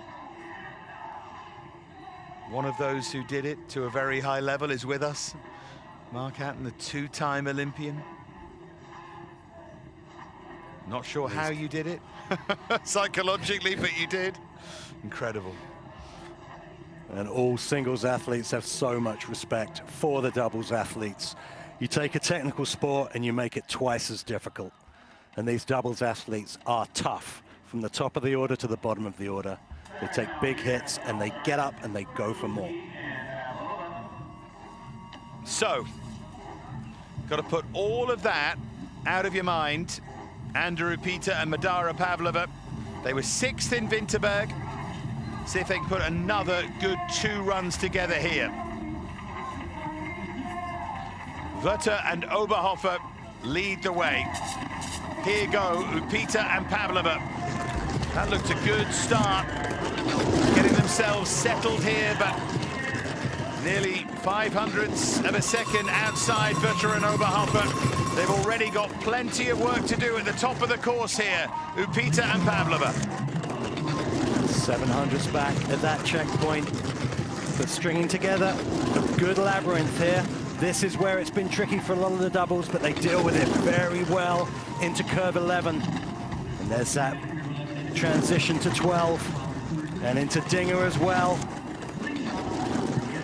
Getting through there, having watched their teammates hit the roof. Well, they've made it, Upita and Pavlova, they've made it in 3rd as well, so they move ahead of Falkensteiner and Huber and Domowitz and Pivkoska and the Chinese pair as well. And they can afford to smile. Good run from Upita and Pavlova. Really was. Good top section. But then through that bottom section, 12, 13, 14, this team really showed their class. Beautiful shot through the curve there with the sponsor logos. And this is where you see where they put the finishing touches on when they get that straight shot down the straightaway. And the top woman gets the head back, gets aerodynamic, putting on the finishing touches to a very, very solid run from the Latvians. Coming next, well, plenty of interest. Beatty Podolski and Kaylee Allen go here for Canada, Calgary-based. Beatty just 20 years of age, Kaylee 2 years, her senior. Team relay bronze at the 2025 World Championships. They were 5th in Winterberg. Big season could lie in wait for them. These two look like they have so much fun on the sled, but make no mistake, they are fierce competitors. They want everything from this sport. Good curve 11 from the Canadian team. And one of the best 13s we've seen as well. Just a little close to the right wall though on the exit. Good long straightaway, stretching out. Yeah, they're looking good. 2nd, Podolski and Allen, they picked up time. Down at the bottom. What a run that is from Podolski and Allen. These are the kind of runs these two deserve. They work so hard. They have such a great team dynamic. And they build the morale for everyone in that Canadian team. Just see them a little loopy there, but Beatty Podolski using all her experience on top. And Kaylee Allen stabilizing the sled for the team. They look like they've been doing it for years. Well, it is remarkable given how young they are. You wonder what lies in wait. I must say I was slightly thrown by the massive cutout at the finishing line. Something slightly terrifying about that, but I'm sure I'll get used to it. Great to see so much support. Now, Siobhan Forgan and Sophia Kirby here didn't take part in Winterberg. One in Lillehammer, November of 2024. The first USA Overseas Luge Gold in 7 years, that was. They're going to throw down a real challenge here. And they're already in the green. They're inside the time of Wörter and Oberhofer at the top of the course. What a day so far for the USA, and Forgan and Kirby trying to back it up here. Well, we know Forgan and Kirby consistently have podium potential. They're consistent visitors to the podium in World Cup. And even with this late start number, they're looking good, but they've got to find 1/10 of a second through the bottom section. Can they find it? Still just over 1/10 of a second behind as they come round that final turn. Oh! Forgan and Kirby did find the time! Where did they do that? Track record for Forgan and Kirby. USA in front again here. What a day in Park City for this USA Luge team. Forgan and Kirkby putting on the afterburners. Where did that come from? Exit 14, very solid, but still behind on the clock. And from somewhere, using all their experience, all their speed, they managed to find a 1/10 of a second and throw down a track record. What a team. It just didn't seem likely, did it, after that final split, but they found a way all right.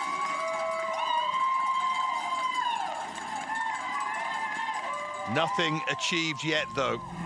And now, Degenhardt and Rosenthal. One a police officer, the other a sports soldier. First ever women's doubles world champions. Success here as well. Second to Vötter and Oberhofer here the last time we were at Park City. They are awesome, and they won in Winterberg in 3 disciplines, remember. Let's see what they can do. They're ahead by 4,000 at the start. Forgan and Kirkby throwing down the challenge. What about Degenhardt and Rosenthal?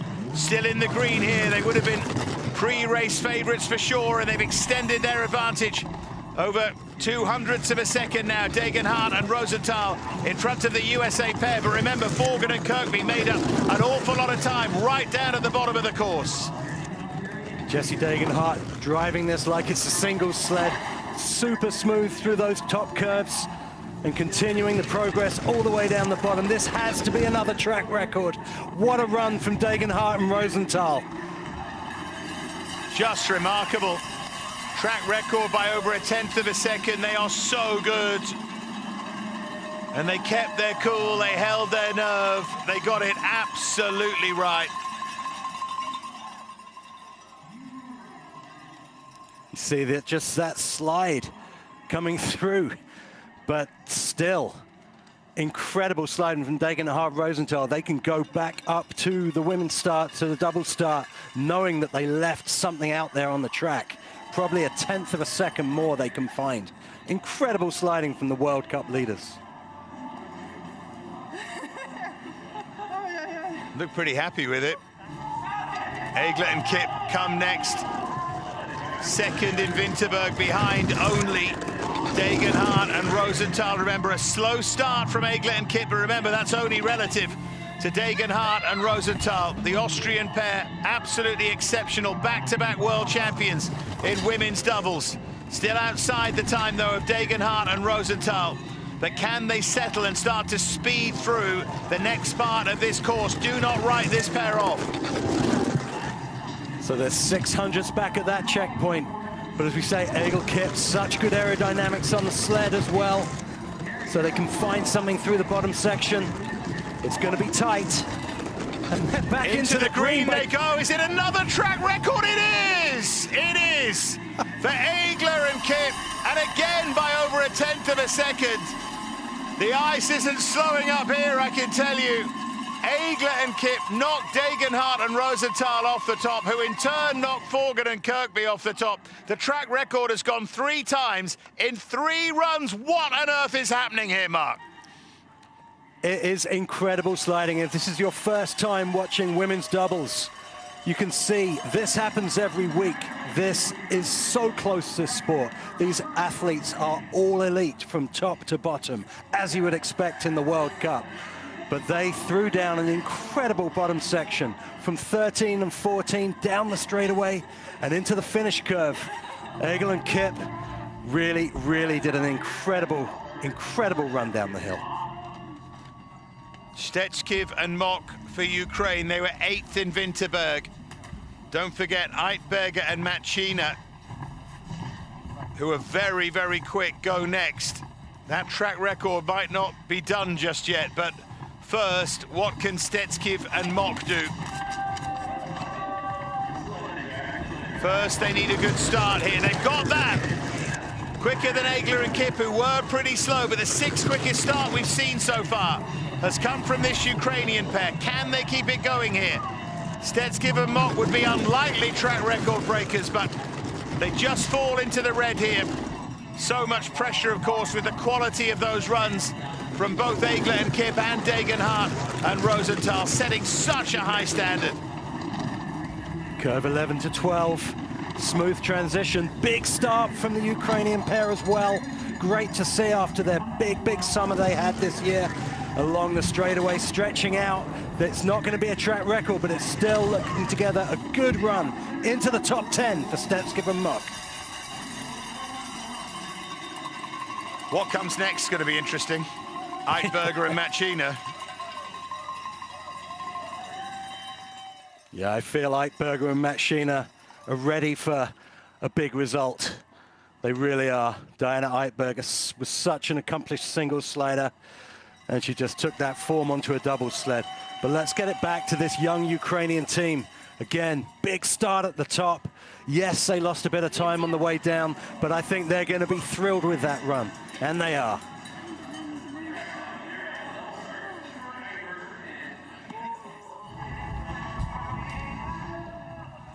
So, Eitberger and Machina, third in Winterberg, quickest on the second run there.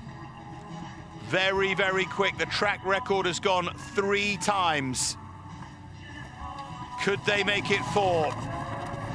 At the moment, Egler and Kipp, the Austrians, in the lead. Eitberger and Machina ahead of them, the 5th quickest start.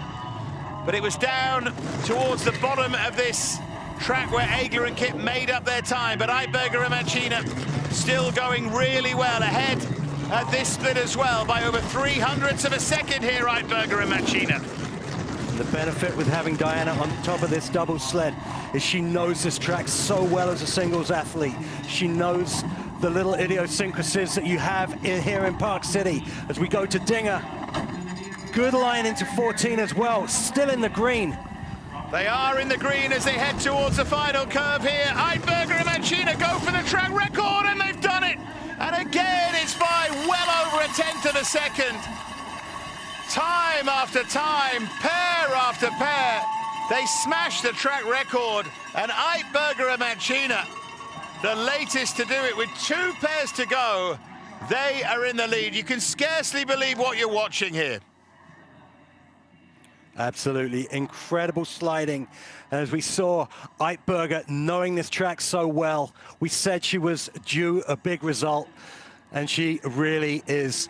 That could be the time that is going to be unbeatable in terms of track records.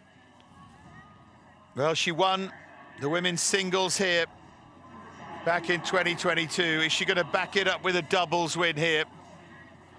Wow. It's just incredible. Suddenly that time of Forgan and Kirkby is nearly 0.4 of a second behind. Suddenly it seems a bit pedestrian. Now, Stramaturaro and Manolescu. Stramaturaro, 40 years of age, gave up singles and had a really good singles career. Crashed in Beijing, went for a different route. So Manolescu, her partner now, and they're in the red. From the top, they crashed out in the first run in Winterberg, so they'll hope to get to the end here.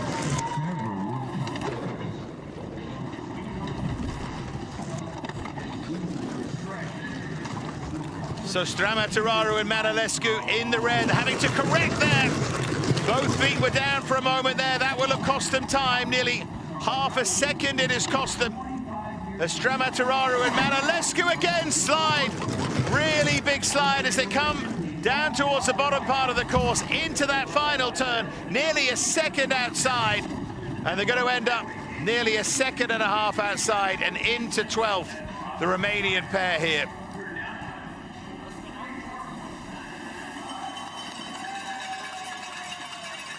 One pair to go. Maya Chan, Sophia Gordon of the USA. What a women's singles event. Eitberger and Machina, Egler and Kipp, Degenhardt, Rosenthal, Forgan and Kirkby, each of them breaking the track record almost one after the other. Just astonishing.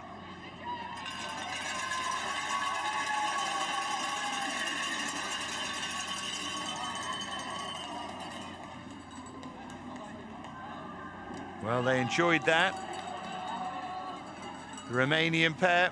And finally, it's going to be Maya Chan, Sophia Gordon to round things off for the USA. Chan from Chicago, her fourth in the singles she was at the 2020 Winter Youth Games. Gordon from Sussex, Wisconsin. Both desperate, of course, to be part of the Milan Cortina story. Oh, there's a big mistake there from Chan and Gordon. They do well to put that right. Foot came out to try and correct things, but 0.5 of a second outside. Down towards the difficult bottom part of the course now. They're already over a second beyond Chan and Gordon. That mistake really cost them. And they're in 12th. Only Stramatoraro and Manolescu and Guli and Zhao behind them. And of course, Robesnitsa and Bogdanova did not finish. So it's set up nicely for the second run. Eitberger and Machina will start last. We're going to have two tremendous second doubles runs coming up in round about 20 minutes time. There's the mistake from the American duo. They did well to correct things, but it was always going to cost them seriously.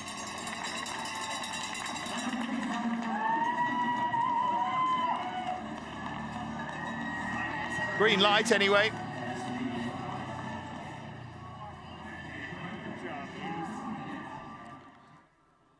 So, Eitberger and Machina lead the way. They will go last in the second run. Egler and Kipp, Degenhardt, Rosenthal, Forgan, Kirkby, Furter, Oberhofer. They're the top five. Great run from Podolski and Allen. And then Falkensteiner and Huber down in 9th in the end. And poor old Robesnitsa and Bogdanova, for the second event in a row, did not finish. So,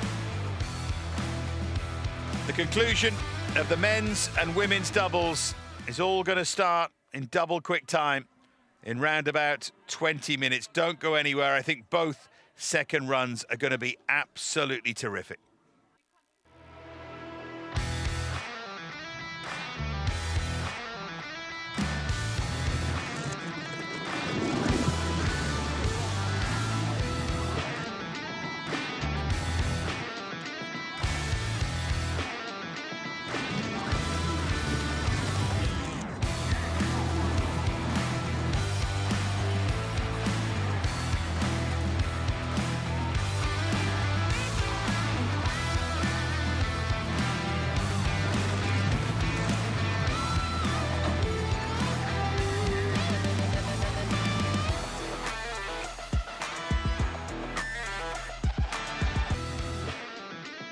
We have much drama to come. The men's doubles will reach its conclusion in the next 45 minutes or so. Here is our top three going into this second run. Gatt and Scherp, the winners from Winterberg, in third, right in it. Egger with so much form on this course, and Müller in second. It feels like they can improve. They just may be the big danger. The leaders, the Americans, Zach Di Gregorio, Sean Hollander. What a run they had, took advantage of an earlier start. What a moment this could be here in Utah. So 18 to go in the second run of the men's doubles. And then it'll be the women's doubles, 14 in that run. And the temperature, always important, Mark. Yeah, and we're looking like we're getting into a much better temperature range. Ice minus 4.9, air 4.9. So that means we should see this track hold up for the whole of the start order. What that means is when we get to the business end, it's going to be incredible racing.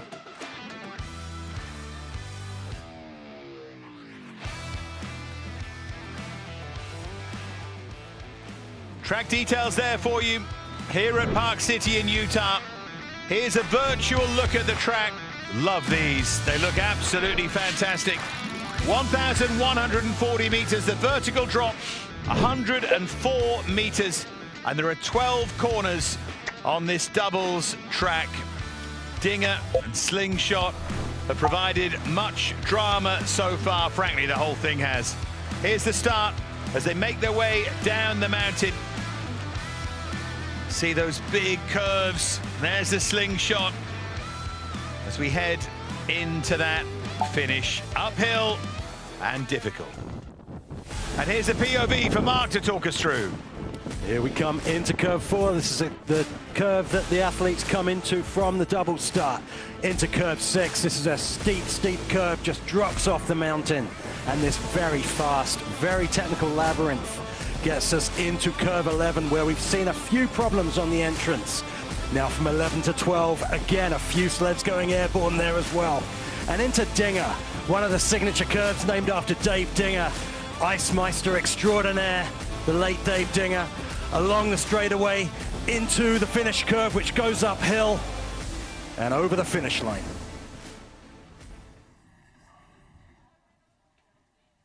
Beautifully done as always by Mark, and here they are preparing the sleds, taking temperatures, final moments here. Second run looks like this. Some disappointed names, Müller and Frauscher notably on that first page. They all want to be on the second page.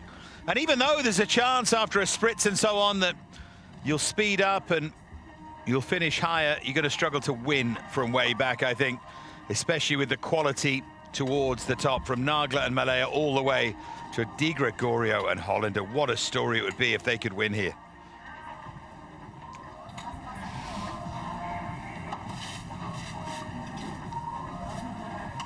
There we see the Romanian coaches getting the sleds ready. Such an important job in these conditions, that communication between the coaches and the athletes, making sure everything is set up perfectly. And will there be changes in setup between first and second run if things have been fed back?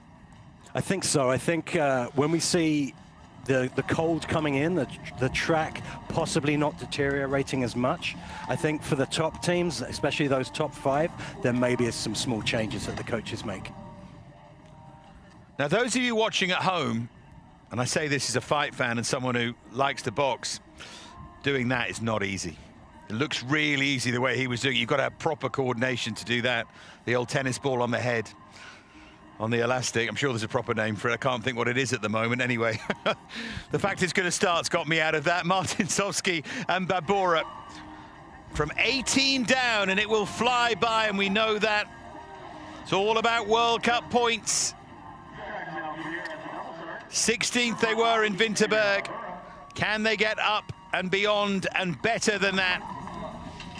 Remember, we go all the way to Di Gregorio and Hollander as they go in reverse order. I'm going to give Mark a chance to think about this before I ask him, but I do want him to think about how far back he thinks can win here on this second run. Martinovski and Babora then get the second run underway. Fresh ice for them. They've had a bit of time to work on it. Can they have a nice, clean second run and give themselves a boost in that points table? That's what this is all about. We know this is a strong team. We've seen them perform in the past. Yes, they had a tough first run, but right now on this fresh track, they're looking really good. This young Ukrainian team just dropping the feet into 14, into Slingshot, but nothing to worry about, and a great home straight. Yeah, they turn and they finish, and they're happy with that. 44.147. It's actually outside their time from the first run.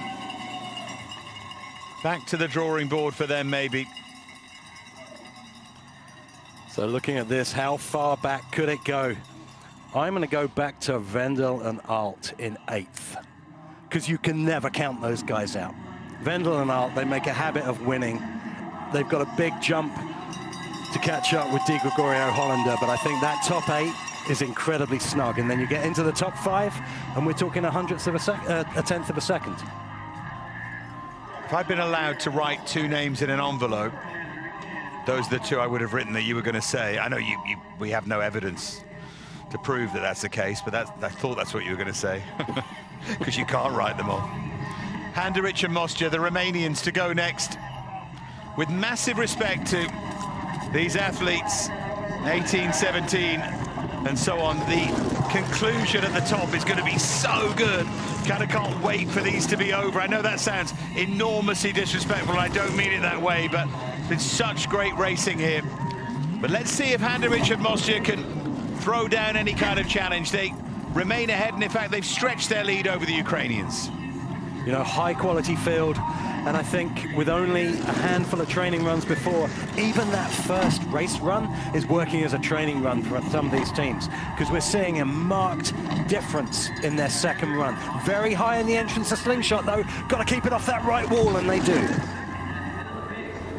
Yeah, and they head round now towards the finish. 1:27.621, the combined time.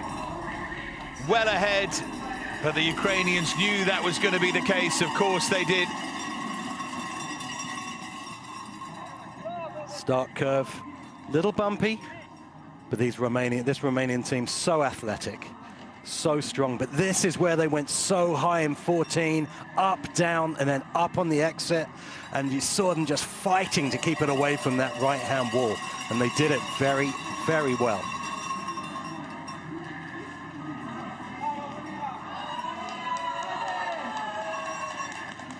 A few Romanian fans in here. And a Romanian coach as well. Now, Christian Bosman and Bruno Mick, the Slovakian team. 11th in Winterberg, so some way down from that, starting in 16th this second run.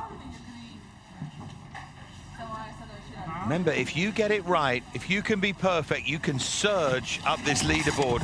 It's a sport of thousandths and hundredths of seconds.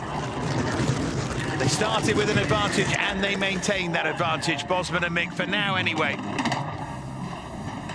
And what we know about Bosman and Mick is you've got two very, very good single sliders on a double sled here. Both know their way around the track on a single sled, and they're bringing that to their double sliding. They're just bumping onto curve 10, hitting the right wall. They're going to have to fix this before 11, and they're over. Going to have to try and get it back onto the steels into 12. Well, they're still trying to hold on, aren't they? Big, big mistake, and I think they have righted themselves. They have.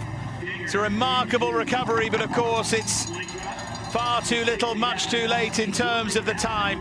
You can see that they're way, way down, over 7 seconds, and they're not going to make that up because they've lost so much speed here. Credit to them for finishing nearly 10 seconds behind, though. When that happens, it's a long, slow procession, and you're just waiting for the track to be over because you know it's all been lost. But valiant, valiant effort. Here you see them just catch that wall going into 11, and that just pushes them on to early onto the entrance profile. And here they are just waiting for curve 12 to get them back on their steels. Brave, brave sliding from the Slovakian team.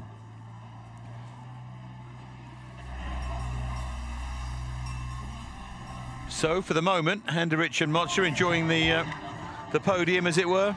Winners enclosure, leaders circle. Chmielewski and Gankachik go next. 14th in the Olympic test event, 9th in Winterberg, another who'd like to get up this leaderboard if they can. Of course, more pairs have come in post-Winterberg, remember that. Very powerful Italians and the USA as well.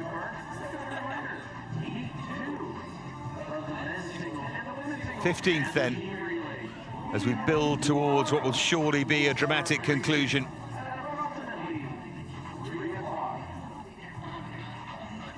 A reminder with these splits that they start with an advantage. 0.3 of a second over Handrich and Mostja, so you would expect them to be ahead in the top half of the course. And nothing too dramatic early on. They're being made to wait here.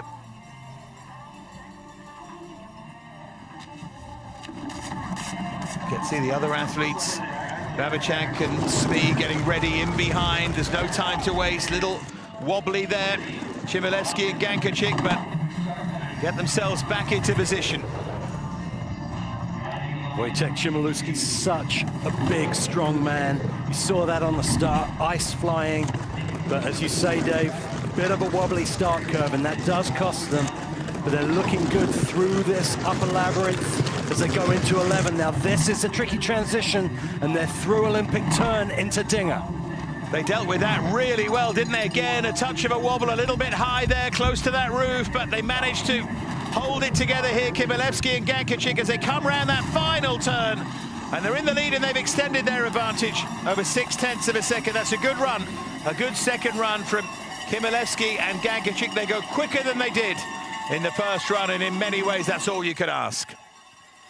A great way to open up their North American series. See Chmielewski just clawing the ice out of the way into that start curve. And there's that high entrance you mentioned into curve 14. Good way of stabilizing the sled on the exit. A job well done for the Polish team. Fun to see Poland in that team relay. See if they can go one better.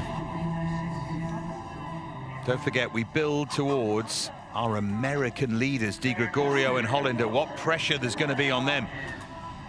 Because whatever happens before, they've got a chance. They lead the way. They have the advantage. Here's Vavacek and Smee, the Slovak pair. 43.461. Their time from that first run. Getting real energy into that ice. As they aim top 12, something like that will be their aim here. As high as possible, of course, and it's a nice clean start for Vavacek and Smee. They maintain their advantage over Chmielewski and Gankachik. Buttery smooth start curve at the top for Vavacek and Smee. And a good 11 as well, but sounds like they had to drop the feet in the curve. You just heard that scraping. Through Dinger into Slingshot, high in the entrance to Slingshot. Let's see if they can stick the exit, and they can.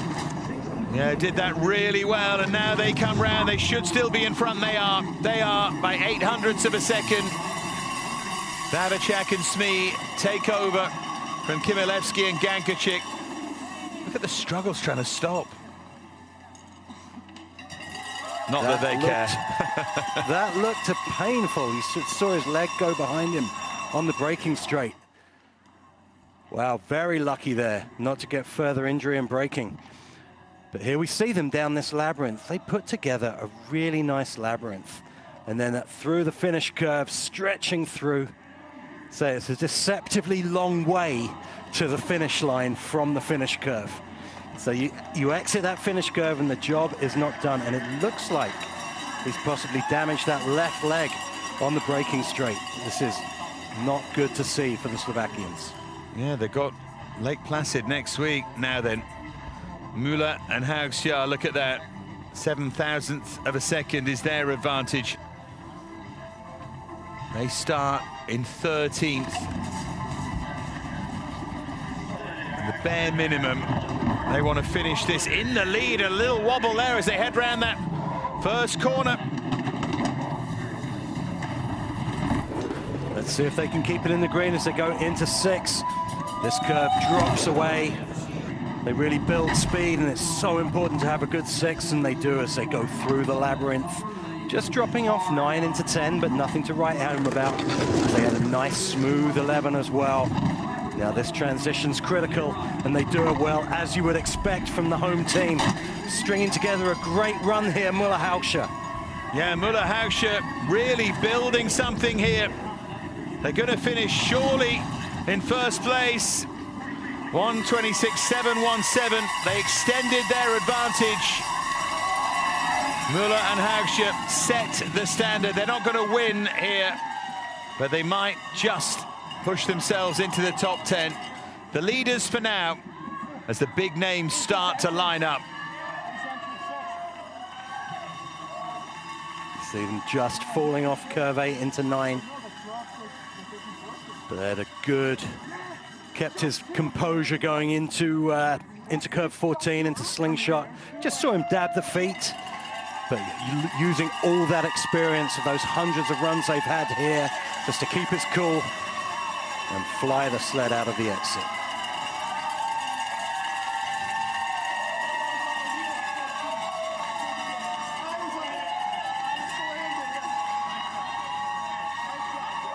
All smiles.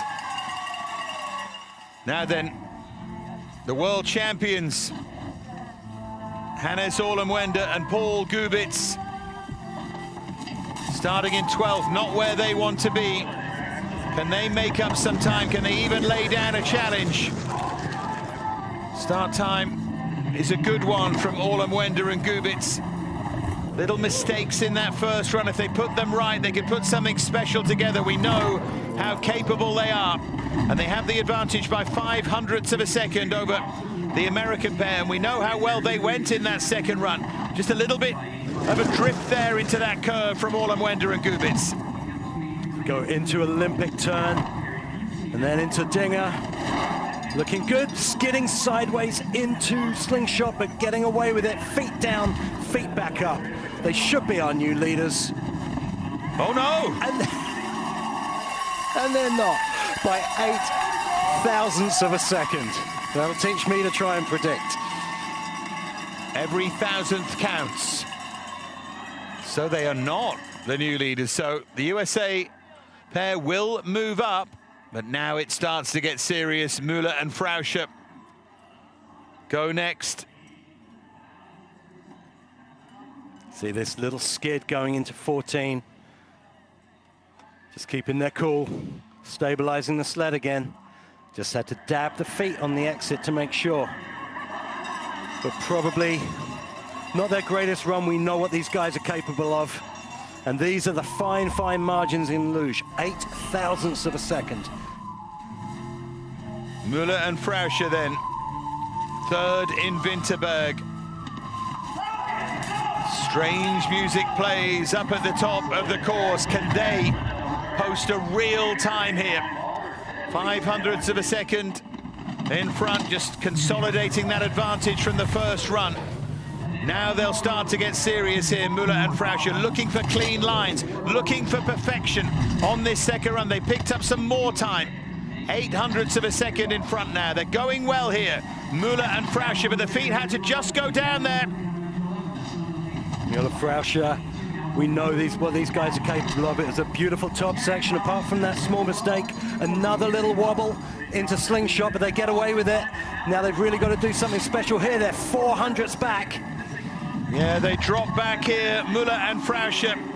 And there's the disappointment. They drop into third, and Müller and Hauscher still in the lead here. That was really some run from Müller-Hauscher earlier. Getting some scalps that are always good to have on your resume. Orlemwende, Gubitz, Müller-Frauscher. And Müller-Frauscher here, we just see them coming out of 13, just dropping out a little early, having to dab the foot.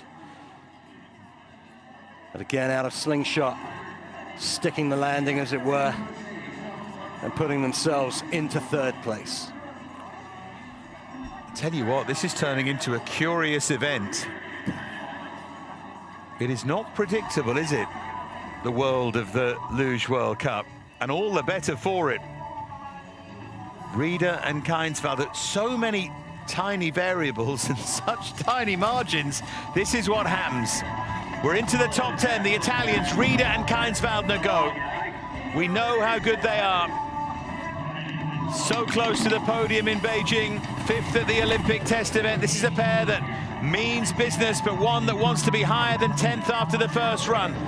They're ahead now of Müller and Hauscher by 0.07 of a second, but we know how fast Müller and Hauscher were down the second part of the course. Can Rieder and Keinswalder at least match that here? They've got a decent lead here, almost 0.1 of a second as they go round Dinger. Little late into 14, almost up to the roof, getting away with it, just a little tap. Have they done enough? That was a real close one into 14, and they have into first place by 0.03 of a second. Yeah, they move first, although it didn't feel overly controlled at the end, did it? They skidding all over the place, but enough pace to get the job done. And this 13-14 transition, so difficult for the doubles. It's such a short distance between the curves. And if you get it wrong, there's so much pressure in the entrance. And in that case, the only way is up, right up to the roof. Nicely put. So, Rieder and Keinsvallner lead. It's a question of how high they finish.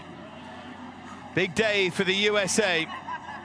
Dana Kellogg and Frank Ike go next. 9th after the first run.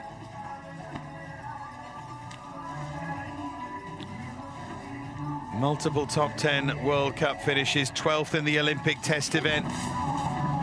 In a sport with these fine margins, they know that they could have been where Di Gregorio and Hollander are. Where can they move themselves after this second run? Kellogg and Ike, they're into the red already here. In comparison to that time of Rieder and Keinsvallner, not a good top of the course from Kellogg and Ike, not good at all, nearly 500ths of a second outside the Italians here.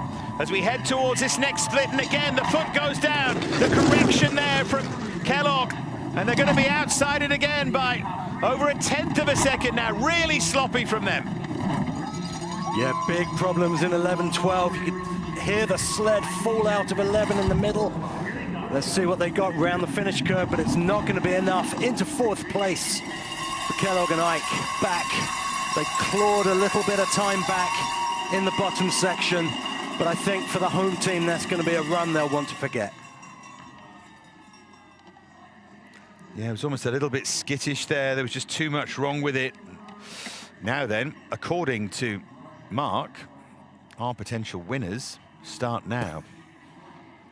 Because Vendel and Alt, in the unfamiliar position of 8th after the first run, go next. But remember, this is a sport of milliseconds. Di Gregorio and Hollander leading 43.015. Vendel and Alt 43.316. Yeah, I'm not sure I'd bet my house on it now, to be fair. That's a large increment of time that Vendel and Alt have got to find. But if you were going to bet on anyone, it's a large increment of time, but I suppose the point I was making is who they are and who at the moment Di Gregorio and Hollander are. You take my point. Absolutely. I agree it's improbable. They have to be perfect, but so often they have been. What kind of standard can they set?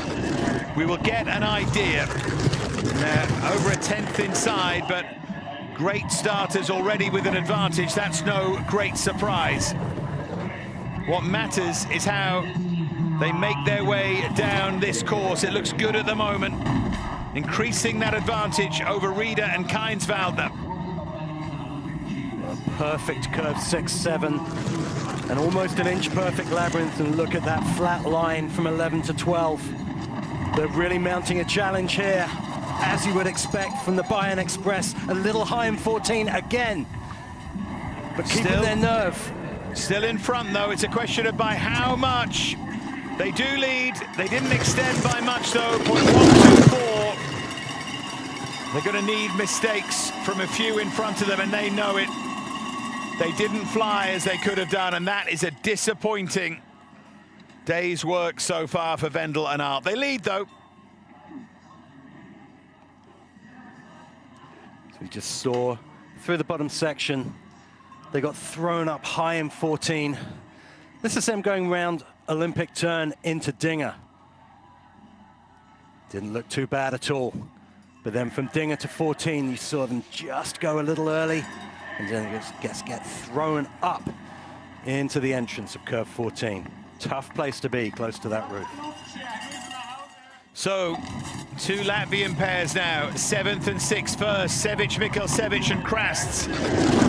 Went really well in that first run. Remember, 7th in Winterberg. 7th after the first run here, more than capable of putting something special together. A #1 target is to try and beat Vendel and Alt. They're 4,000th in front of them. They've lost time to Vendel and Alt already here. Sevic, Mikkelsevic and Kras. And in fact, they're into the red and the feet go down. The little correction there from Sevic, Mikkelsevic. 11 looked good. Entrance to 11, not so good, but they've got it back together for Dinger. Little bit sideways, again, close to the roof, managing to get away with it, and a good exit. And the exit sets up the finish, and they're second. Already Vendel and Alt have picked up 1 place on the second run. 6 sliders, or sets of sliders to go. Well, this is turning into a wild race. This track's so challenging for the doubles, especially from 11 down. And that section between 12 and 13, you see them there going high in 14 and then going low in the middle. And when you go low in the middle of a curve, there's only 1 place to go on the exit, and that's straight back up. The sport of physics, G-forces, and how moving objects interact with them. You see, Vendel and Alt are not convinced, are they? They're there as the leaders, but I don't think they expect to be at the end. Bots and Plumer with a chance here, starting in 6th. It's so tantalizing, the idea that in the second run, if you just could do everything 90–95% right and find that speed, you could find a route to victory. Some big pairs not performing here. It's a chance for others. Bots and Plumer very much in that list. They have the lead already over Vendel and Alt. We know that. It's a question of whether they can hold on to it. They're looking good at the moment in the top section of the course here. The Latvians, Bots and Plumer, and they're 0.05 of a second in front at the moment. Well, when you learn to drive a double sled in Sigulda, you can drive it anywhere. And Bots and Plume looking solid here. A couple of small mistakes in the upper labyrinth, and they're back by 0.02 of a second. So they're going to have to find something in the bottom of the track, but with that height in the entrance of 14, this is going to be tough. It's all square going into the finish curve to the 0.000 of a second. And they get it by 0.18 of a second over Wendell Alt. Incredible sliding from the Latvians. Remarkable series of recoveries from them to grab the lead. Bots and Plumer in front with 5 to go here. Well, it was up, it was down, it was in the green, it was in the red. But Bots and Plume emerging from that run in first place. You just see the feet drop there, and this is their 13-14. Very high in the entrance again, down in the middle, up on the exit, but again, they stick the landing, keep it away from that right wall. They can be proud of a job well done under difficult circumstances. Bots and Plume of Latvia. Now we get down to our top 5 from the first run. Nagla and Malaya, the Italians, and what chances here for them. Stoyan Kindle, Gatton Scherf, Eggert Müller, Di Gregorio Hollander in front of them. Nagla and Malaya at the moment in front of Bots and Plumer here. We get down to the business end of this men's doubles, this remarkably wild competition, and they have an advantage still of 0.08 of a second here. Nagla and Malaya, the Italian pair, looking to lay down a marker ahead of those Olympic Games in Milan Cortina. They've held on to their advantage. In fact, they've extended it. It's a really good second run from Nagla and Malaya. You've got to think any team in this top 5 has got to fancy themselves for the top step of the podium. Nagla and Malaya putting out a challenge. It's going to be a good one, and it is, into first place by almost 0.2 of a second. They were slightly slower than their first run, but then again, so was everybody so far, apart from Rieder and Keinsvallner and Vendel and Alt. Smooth start curve. Big, powerful start as well. This is where we had a few little problems in Olympic turn, but they managed to stabilize it into 13, into Dinger, and then a little bit sideways into Slingshot. But they did enough. Into first place for Nagla Malaya. Yeah, really good effort. 4 to go. Now you can start dreaming. Because now if you're Nagla and Malaya, you stand and watch, and if Stoyan Kindle make a mess of it, suddenly you think, wow, nearly on the podium. They're only 0.08 in front. Stoy and Kindle. 3 to go after them, and they've lost that advantage on the start. They're 1,000th of a second outside Nagla and Malaya, so work to do for the Austrian pair of Stoy and Kindle here. This next split is going to be absolutely fascinating, and they're outside again. They've lost more time, 300ths of a second behind, and you can see that little mistake. Skidding out of 8 in the labyrinth, that's going to cost them a bit of a loopy 6 as well. But as we know, especially with Wolfgang Kindle on the bottom, they can find speed in the bottom of the track. But they may have left it too late up to the roof. I think they may have hit the woods there into the finish curve. They're a 10th back at that checkpoint and crossing the finish line into second place, holding on to that 10th of a second. So remember what I said about dreaming. Nagla and Malaya can start dreaming. They still lead. 3 pairs to go. Stoy and Kindle didn't get it done. Here we see them just with that slide through the labyrinth, just losing it out of curve 8. It's been really tricky for the double sleds, this labyrinth. Those curves short, close together. And then this is 13 to 14. Did they hit the roof? Couldn't quite see on that camera angle, but if they didn't, they came very, very close. And the difference in times now are so tiny. Big deep breath from the Italians. Yeah, they think they've got a chance here. Now the World Cup leaders, Gat and Scherp, the winners in Winterberg. Look at that advantage.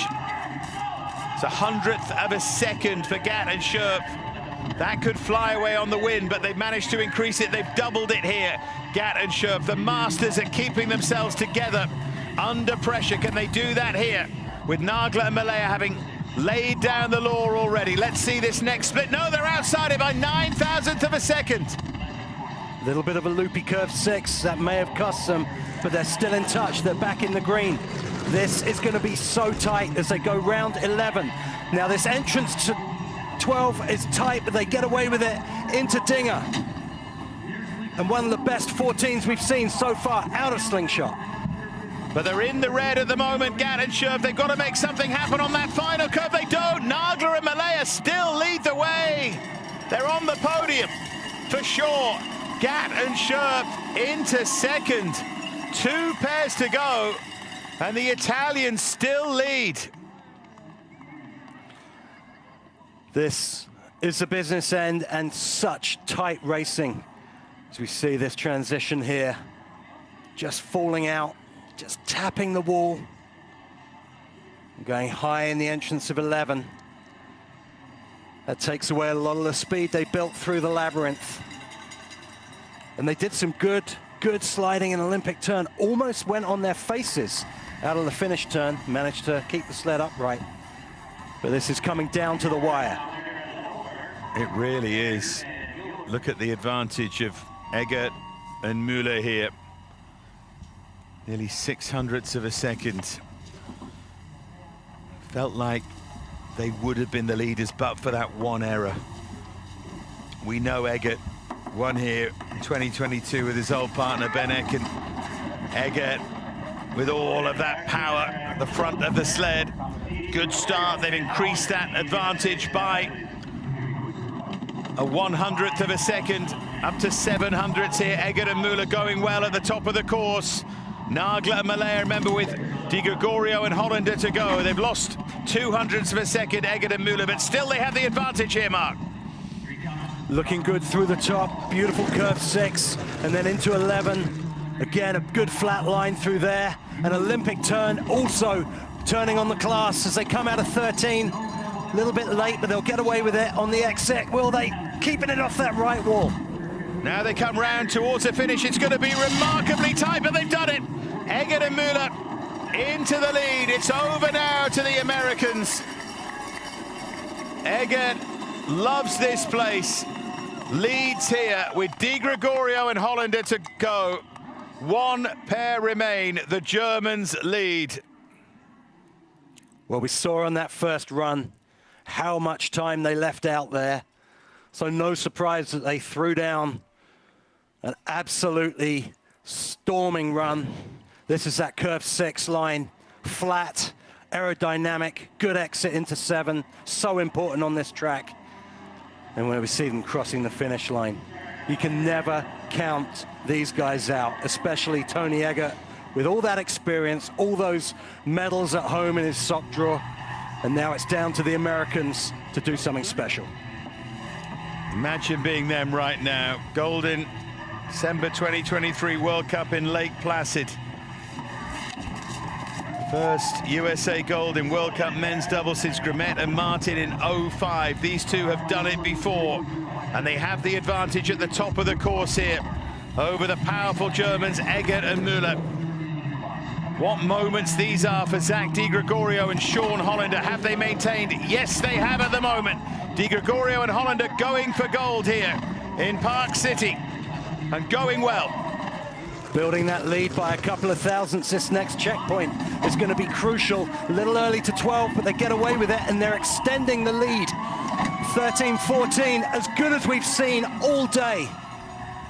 Well, a little bit shaky there from Di Gregorio and Hollander. There's the mistake. Have they lost the time at the end? They have! Oh, they have!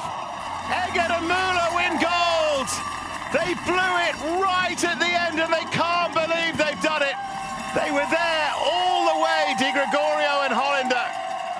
But errors right down at the bottom of the course have cost the Americans. A silver medal for the Americans. But you just think what could have been. They put down an incredible run and proved that they are real contenders for Milan Cortina in February. What a team, what great sliding, but huge congratulations to Eggert and Müller. Incredible sliding from the Germans, but what might have been for the home pairing. They were so close. They were so close. I hope we see the end here. How cruel was that? Everything was going well. Here we see them on the straightaway, and they just catch a lucky bounce, literally, into the finish curve, and that uphill finish curve is so cruel, the way it bleeds time off after a mistake driving uphill. But they desperately unlucky for the American team, but huge congratulations to Tony Eggert and Müller. Great sliding. Eggert and Müller, I suppose they made that mistake on the first run, didn't they? And it didn't cost them as much as it cost Di Gregorio and Hollander. If you'd offered Di Gregorio and Hollander second place at the start of the day, I suspect they'd have taken it, but not like that. Well, we know they're capable of it. Exciting for next week in Lake Placid, where those two are really fast. They'll take this confidence, this home field advantage, this knowledge that they can into Lake Placid and put up a real American challenge next week. Yeah, they will try and make it one better. Still, they're on the podium. Well done as well to Nagla and Malaya. The Italians get their bouquets, I should say. Tell you what, Eggert and Müller are no fools when it comes to branding, are they? They know what they're doing. Good to see sport getting supported. To see Dwight Bell, Secretary General of the International Luge Federation, handing out the flowers. Wow, Dave, what a race. That was fantastic. So great stuff. And we have the women's doubles to come, the second run. 14 to go in that, but what drama the 18 provided with us here. Eggert and Müller win gold. Di Gregorio and Hollander dashed at the last by 0.05 of a second. Nagla and Malaya get the bronze. Gatt and Schurpf, the winners from Winterberg, just outside. And as we go down the list, Bosman and Mick ended up, of course, after that crash, last of the 18. They completed the course, but couldn't do convincingly. So, one event to go, but what an event it's going to be. The end of today, it'll be our women's doubles. And remember, we've already had first run of men's and women's singles. Here's the overall World Cup list. Gant and Schurf still lead the way. Eggert and Müller have moved up to second. Wendel and Alt in third. Bots, Plumer, the Latvians, and then Müller and Frauscher. Gregorio and Hollander into ninth, but of course only the points from one event for them. Quite a day so far. Stories to take from it. Summer Britcher, of course, leading the women's singles. That's going to be really dramatic coming up tomorrow night, isn't it? And well, we had an incredible women's doubles first run, so can't wait for the second run of that. The track record is going time and time again, and we will be back with the women's doubles very, very shortly. It won't be too long now. Tony, Florian, congratulations on the top spot here. You had a tough start into the season last week. It's a tricky track here. What worked for you here? I think that it's a tricky track. It's our big plus, because we really like difficult tracks, and from the beginning of the week, like the first training got really well for us. Second training we had some troubles, but then changed some setup overnight, and I'm really glad that we made it 2 runs almost straight down. Were small mistakes, but tomorrow will come a run to improve.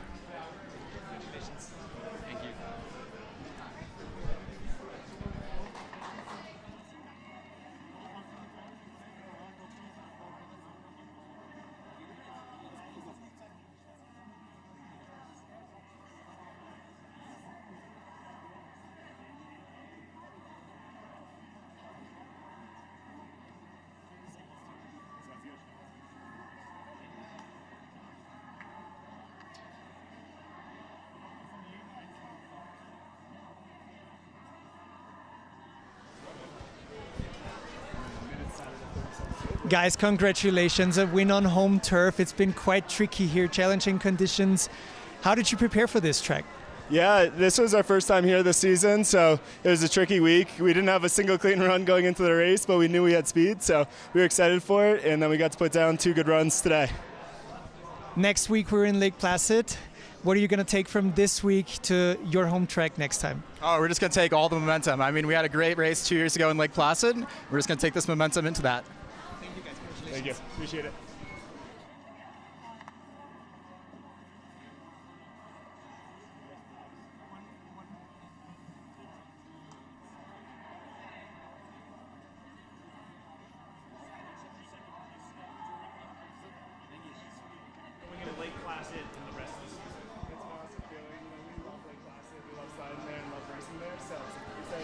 Guys, congratulations on the podium here at a really tricky track. We saw a lot of mistakes happening. You were in the lead right from the start on, but you had some small mistakes. Then what happened for you? Today it was kind of slippery. Also the first run wasn't that great. And also the second one, really difficult track here. But we managed to keep it until the finish, and I'm really proud of us. Thank you, guys. Congratulations. Thank you.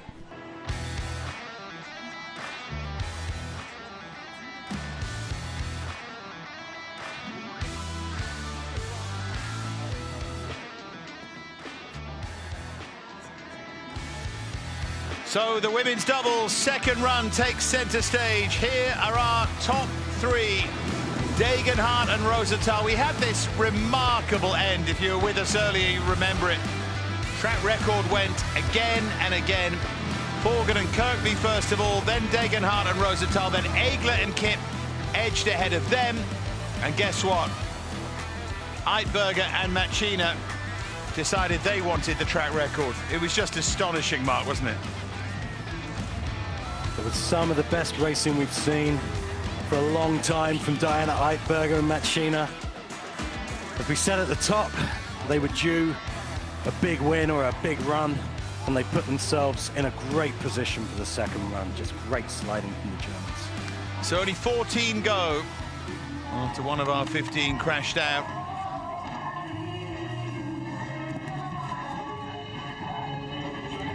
Gulli and Zhao to get underway first of all, to try and set some kind of standard. Of course, it's going to be Very, very tough indeed for them here.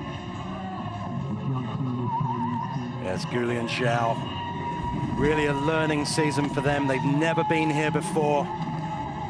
So what they're looking to find is consistency. They're looking to put themselves in a position so when they come back here, and they will come back here before La Plan in 2030, they'll be all the better for it. Just see they're struggling here, aren't they? So feet up to the roof in 14, big hits down the finishing straight, and they're over. Can they cross the finish line? It's going to be tight. No, you can see the look of agony. Goodness me, what a tough sport it is. This is where it started on the exit of 12. That was the exit of 14, my apologies, and that big ping pong, and just putting them over in the finish curve. Remember, these athletes are strapped to the sled, so they can't bail. Very, very painful. But they did well there. She's just trying to stop sliding back down the hill as our incredibly well-drilled medical team here at Park City helped them out of the track. Coach is there as well.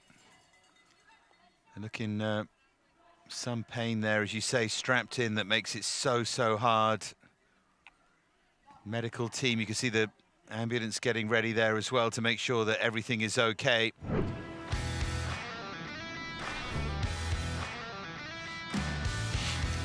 This is what we're looking at in terms of the course.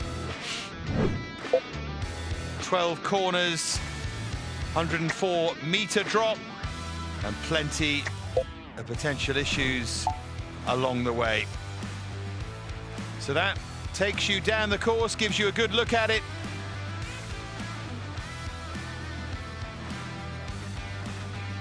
And we head into that final straight there.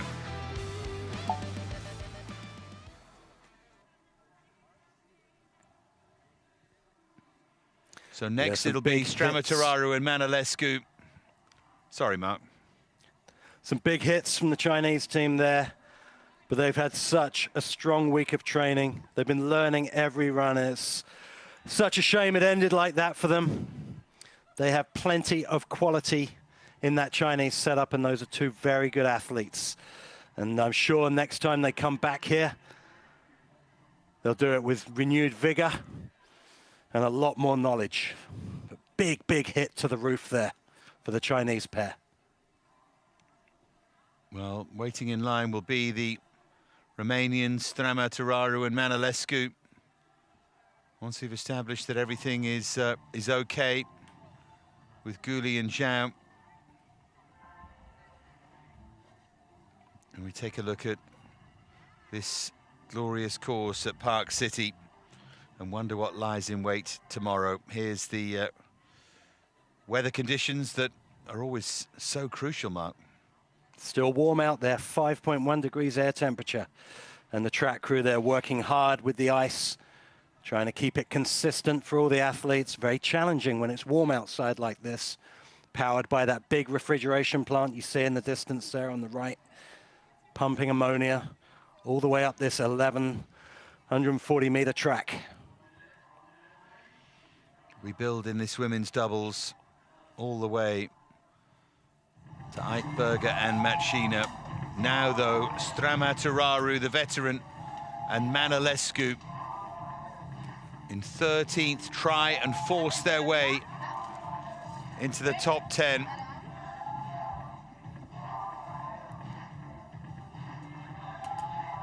The veteran and the army athlete go next. They crashed out in the first run in Winterberg, so they want to complete the second here, of course. Get some points on the board.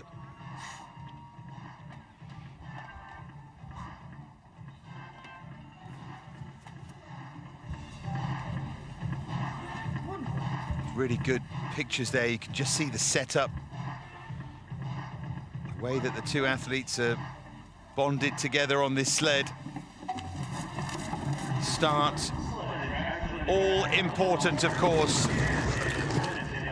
Stramattararu and Manolescu trying to lay down some kind of marker, trying to force their way maybe into the top 10 in those striking Romanian outfits. Well, we know Raluca Stramaturaro can bring the fire on a single sled. We know she's fast. She proved that in Pyeongchang with her 8th place finish. And as a team, they've gone from strength to strength, but very late into 12. Have to do some fixing here for Dinger, and they do. Just having to drop the feet a little bit, but still on track in 14. Yeah, it's really smart adjustment there from Stramaturaro and Manolescu. 44.936, quicker than they were on the first run, and often that's all you can ask for. You can't teach those kind of survival skills. See this. This is experience. Dropping the feet to the minimum, fixing the mistakes in the curves. Raluca Stramaturaro, such a good slider, but that's that very late entrance they had into 12. Managing to fix it by the exit. But Stramaturaro, Manolescu onwards and upwards to Lake Placid next week. Now then, Maya Chan and Sophia Gordon here. Saw those mistakes on the first run. Means that they start in 12th here.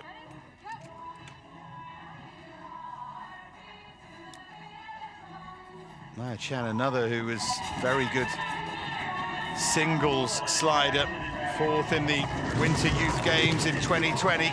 But here they are together, maintaining that advantage early on here, but so much work yet to do here at Park City for them.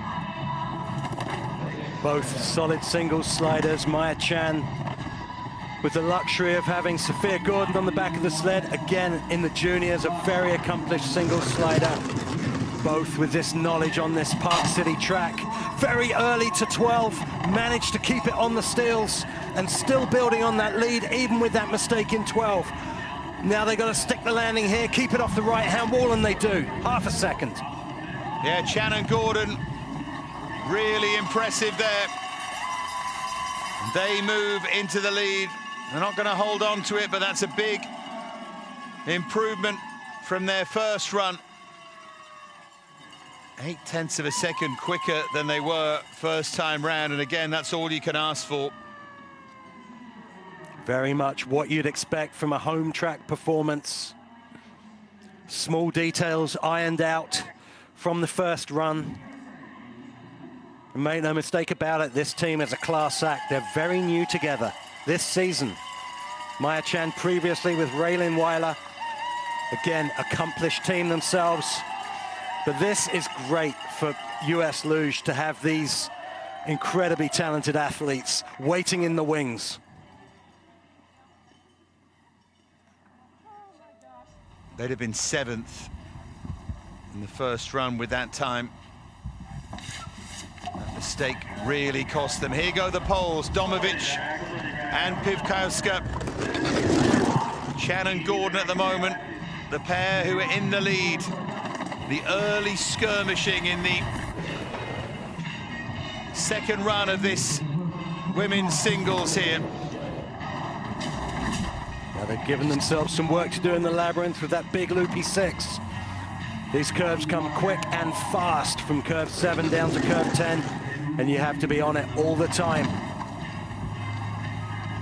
Still got the advantage though, the Poles here, Domovic and Pivkowska, as they swing round, and we look to see where they are. They're outside Chan and Gordon now. They've lost time, and they finish second, and Chan and Gordon remain in front here. Just at the finish there.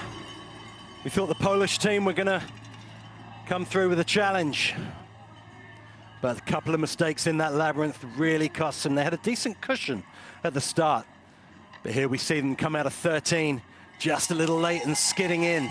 Saved it well though, but the damage was done out of curve 6 in that upper labyrinth, where you've really got to be on point with your drives. As we say, those curves close together and fast. Big smiles from Chan and Gordon. Now, Olena Stetskiv and Alexandra Mock, 8th in Winterberg.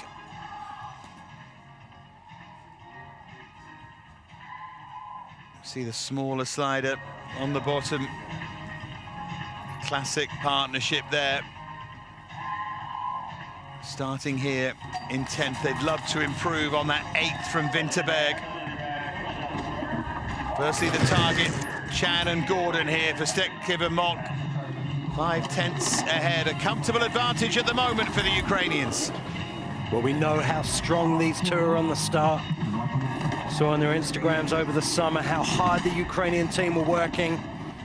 That is really paying dividends this season for Stek Mock, with dominance on the start, but a big skid into 11. Get it back on track, though, into a nice flat line through 11. Same through Olympic turn and into Dinger. Still losing a little bit of that lead, but still in the green. Yeah, still in the green, Stek Mock, still with an advantage of over 1/10 of a second as they come round that final turn. And Stek Mock lose that time. Chan and Gordon remain in front, all smiles. They can't quite believe it. But Stek Mock lost that advantage in the final moments there. Big, powerful start. Chan and Gordon riding the elevator in the leader's box. But this is that tricky entrance into 12. You just see them hit, the legs go down. That would have cost them. Made some mistakes in the upper labyrinth as well, small mistakes.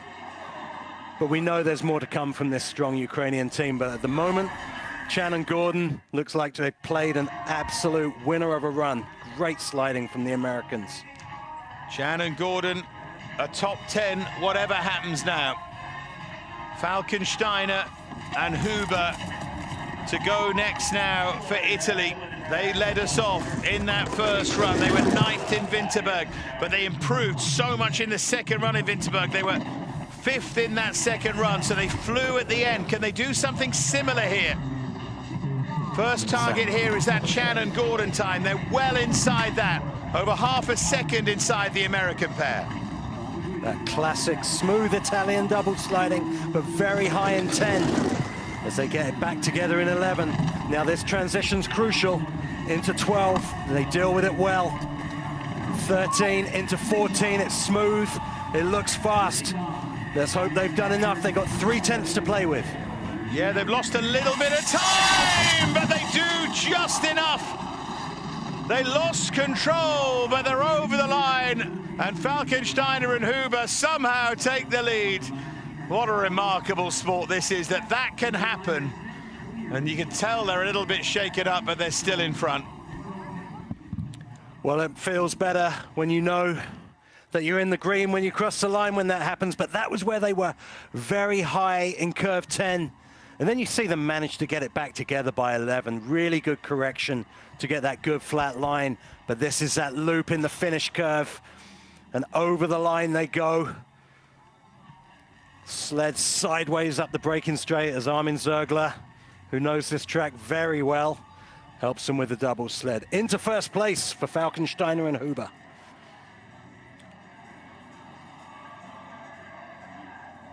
Yeah, they're okay. It's good to see them on their feet. There are 8 pairs to go.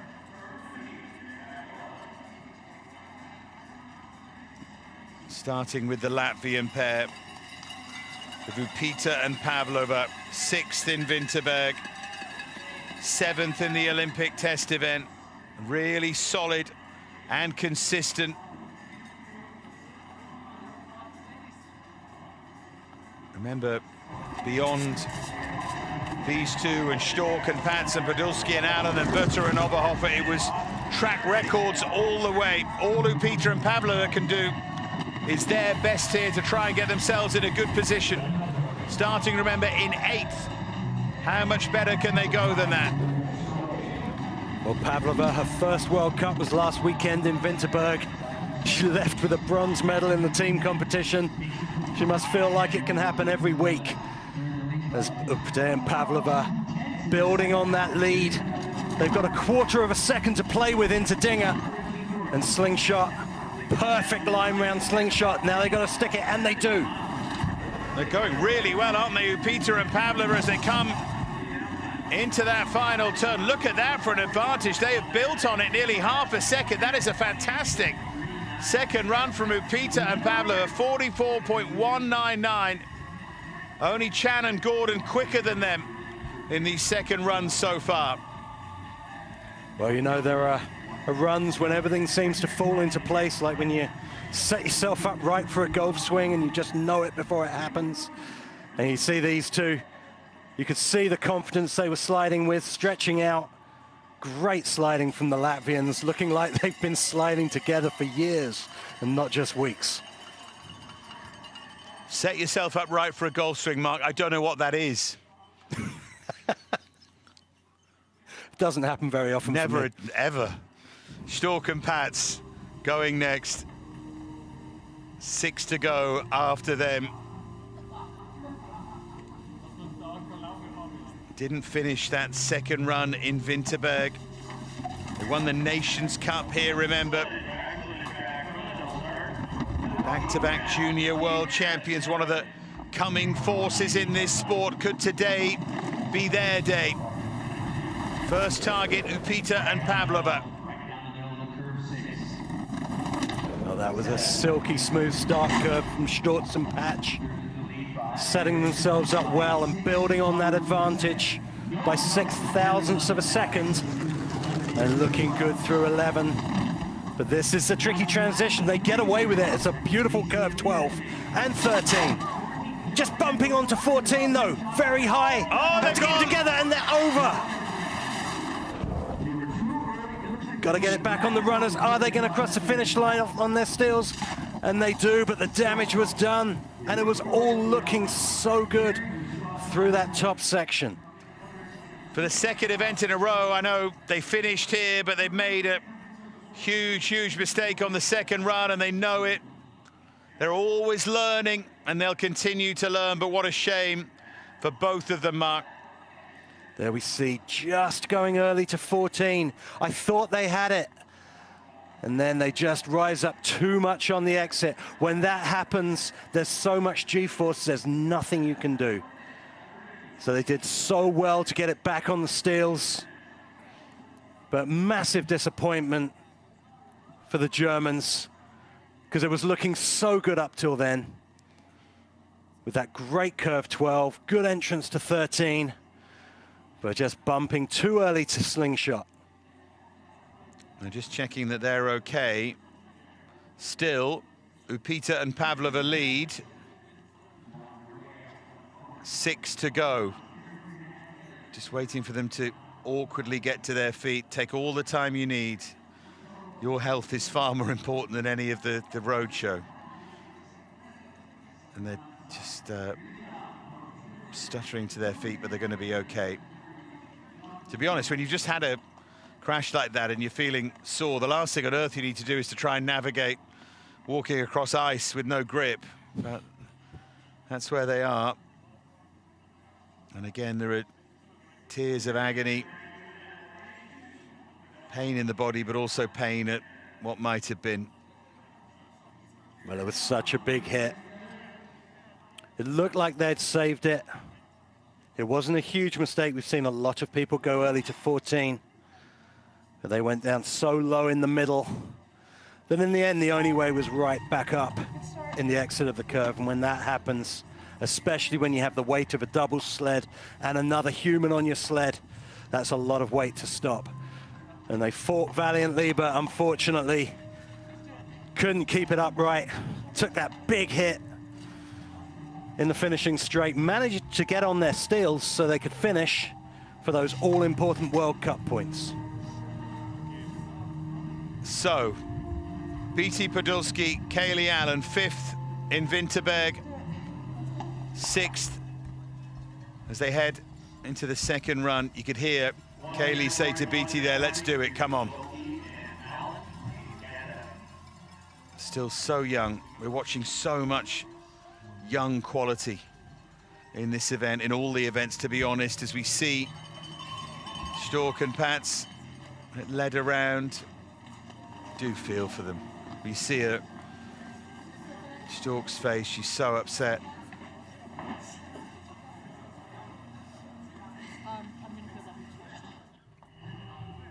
Just what you need, someone with a clipboard. before you write in, I know they're doing their job. I'm being slightly cynical and hopefully very understanding of the athlete, as everyone is. So, Podolski and Allen, what a chance for them.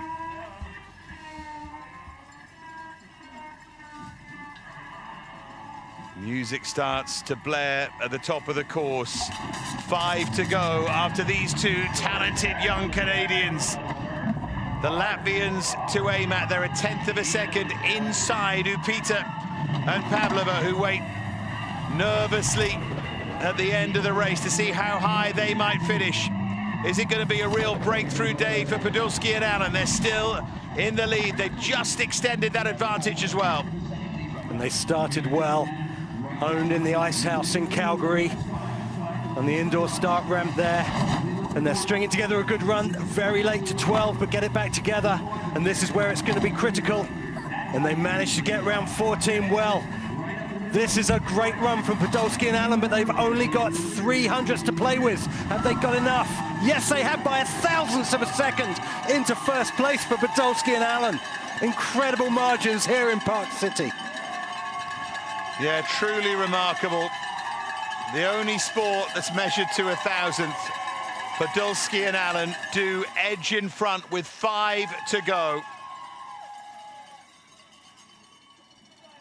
You see them working in unison after that slightly loopy 6 and then getting it back together for the labyrinth and the bottom section from 11 through to the finish. Some of the best sliding we've seen today. Massive, almost home support for the Canadians. Just a 12-hour drive down from Calgary. Vierter and Oberhofer, who won in Park City when we were last here in 2022. They have work to do. This has to be near perfect if they're going to challenge the lead of Eitberger and Machina. Remember, beyond Vierter and Oberhofer, it was track records all the way. Podolski and Allen, their time at the moment, they're inside by 0.2 of a second here, the Italian pair. Yeah, big 1/4 of a second cushion. That will make a difference to how they slide the bottom section of the track. They know they've got this cushion, but they also know that if they need to get close to Eitberg and Machina, they need to keep pushing very high in the entrance. Got to stick the landing, just dab the feet. Half a second advantage for Vierter and Oberhofer. They take the lead. Podolski and Allen's lead didn't last long. So Vierter and Oberhofer a little quicker than their first run. Both runs under 44 seconds. They've actually gone quicker here than Forgan and Kirkby did in their first run, the one that broke the track record. Go figure, eh? They are tucking in at the start. Strong starters, this Italian pair, and look at that form. Completely blind entrance into 11. Head back. Squeezing all the aerodynamics out of the track. And a solid, solid run from Vierter Oberhofer, and definitely putting themselves in contention to move up the leaderboard. Now then, Siobhan Forgan and Sophia Kirkby go next. Look at that advantage. 100th they have over Vierter and Oberhofer. That is how close it is. Remember, Degenhardt, Rosenthal, Egler, Kipp, and then Eitberger, Machina still to go. Only 3 remain after this. We are right down now to the decisive business end of this women's doubles, of indeed the day here at Park City. And Forgan and Kirkby have extended their advantage to 0.02 of a second here. But the feet are down through the labyrinth. That's cost them, and they've gone back into the red. It was going so well through 6, but she had to drop the feet. And they're back by 1/10 of a second. Gonna have to use all their experience through 14. It's a good 14, though, into the straightaway. But surely they've got too much time to make up here, Forgan and Kirkby, as they come round that final bend. Second and well outside, in all honesty. And it's Vierter and Oberhofer who have the lead with 3 pairs still remaining. Chance gone there for Forgan and Kirkby. They couldn't back up that first run. That'll be disappointing for them because we know how fast US doubles teams are traditionally, but this is where it started. 7, 8, 9, having to drop the feet, get the sled back under control. But then into 11, it looked like they'd got it back, but the damage had been done further up. But going into Lake Placid next week, you cannot count this team out. Forgan and Kirkby, we know they're consistent podium finishers. They're going to be disappointed with today, but they get to do it all again in Lake Placid next week. The World Cup leaders, Degenhardt and Rosenthal. So dominant, so supreme in Winterberg. Wins in 3 different disciplines. Women's doubles, mixed doubles, team relay. 3rd after the first run, but so little in it. Machina and Eidberger, their teammates, are their target, with Egler and Kipp in the middle. The immediate target, Wutter and Oberhofer, 3.168. Their start time, Degenhardt and Rosenthal, capable of being better than anyone on their day. Can they produce that right here, right now? Over a 1/10 of a second inside Wutter and Oberhofer, but they have to set as quick a time as possible because of those who are to come here. Well, it's so smooth from top to bottom. That start and start curve with a thing of beauty, and they're building on it. Up by another 1,000ths of a second at that checkpoint, and a good slingshot into the straightaway. Degenhardt and Rosenthal still with the advantage then as they come round that final turn, and they are first. And they've done it in fairly convincing fashion. They let a little bit of time go. But Degenhardt and Rosenthal guaranteed podium here. It's a question of which place on the podium, with Egler, Kipp and Eidberger, Machina to go. This is 12. My apologies, this is 14 into the straightaway as we saw them build on that decent lead. A little bit of a problem on the exit. Did they drop their feet before the line? She didn't. I thought maybe they got that cross to the finish, but honestly, Degenhardt, Rosenthal, one of the runs of the day from this very strong German team. They're actually slower than they were on the first run, but ice conditions different and so on and so forth. So Egler and Kipp still in the green, still in front of Degenhardt and Rosenthal, still with the advantage they had from that first run. Remember, the other German pair, Eidberger and Machina, to come in a thrilling conclusion to the women's double. 600ths of a second Egler and Kipp have over Degenhardt and Rosenthal. Can the Austrians either keep the lead or even increase it here? Well, we know what good aerodynamics this team have in the bottom as they go through 13. Good lines as well. Managed to keep it together. 13, 14, so tricky on a double sled. Stick the landing on the exit of 14. Egler and Kipp in front. They've done it. Degenhardt and Rosenthal will not be winning here. And over now to the other German pair of Eidberger and Machina. What racing this is, Mark. Terrific stuff. It's incredible, but that first run from Eidberger and Machina has given them such a great cushion. But the challenge that has been thrown down by the athletes that have come before in Degenhardt and Rosenthal and Egler and Kipp means they have to bring not just their A game, they have to throw everything and really chase this down if they want to stay in first place. This is it then. Diana Eidberger, Magdalena Machina. This for the win. 43.514 on that first run, the quickest we've seen here today. They've got a little bit of time to play with, but not much. Away they go, going for gold here. Eidberger and Machina, Egler and Kipp in the lead at the moment, but under 0.2 of a second inside them at the moment. Eidberger and Machina, if they go mistake-free, they're surely going to win, but that's easier said than done down this super fast Park City course. They're keeping their lead at the moment. They had a little bit of a late entry to start curve, but dealt with it well. They're putting down a good run here, round 11. And again, into Olympic turn. Great line through Olympic turn. And the same with Dinger, 13 to 14. Just great from the Germans. It's looking like a procession now with a quarter of a second. They look like they're cruising, and they were cruising. And Aitberger and Mancini, you can see there the gesture, hats off. Far too good. And what a moment that is for Diana Aitberger. She won the singles here in 2022, and she wins the doubles here with Magdalena Mancina 3 years later. That was near perfect from them, 43.626. And what they've done is they've produced the 2 fastest runs of the day, and you can't argue with that.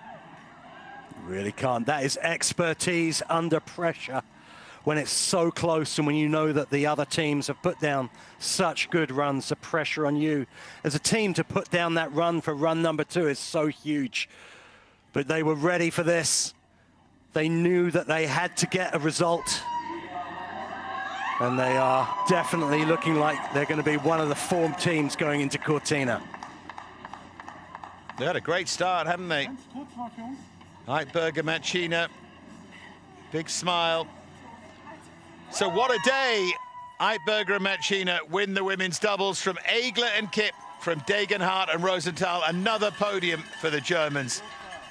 Furter and Oberhofer have to be happy with 4th. Forgan and Kirkby, and then the Canadian pair.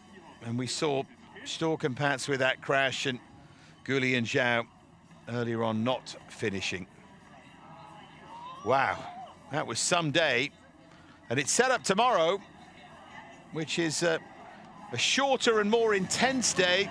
The second run of women's and men's singles and the team relay as well. Lots of fun, lots of drama on the track. And all those singles races have to sleep on it. Unlike these doubles races today, who had to get back out there and doing that better than anyone, Aitberger and Mancina. Time to celebrate now.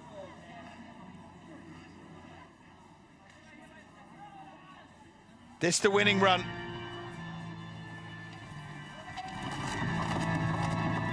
Really not much to pick out of this run.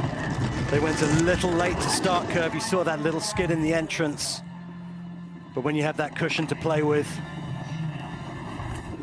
it doesn't affect them that much. Again, they bumped onto 6th at the top, so it was looking like they didn't start as well as you expected. Still incredible sliding though.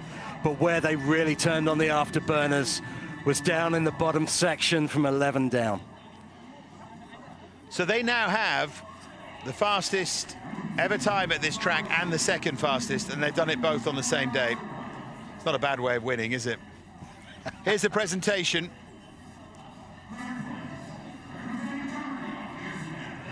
Egler and Kipp second, and as you can see, Degenhardt and Rosenthal on the right. They know they can't win every race. They want to, but Degenhardt and Rosenthal will be delighted if they could win the overall, and of course Olympic gold will be the target.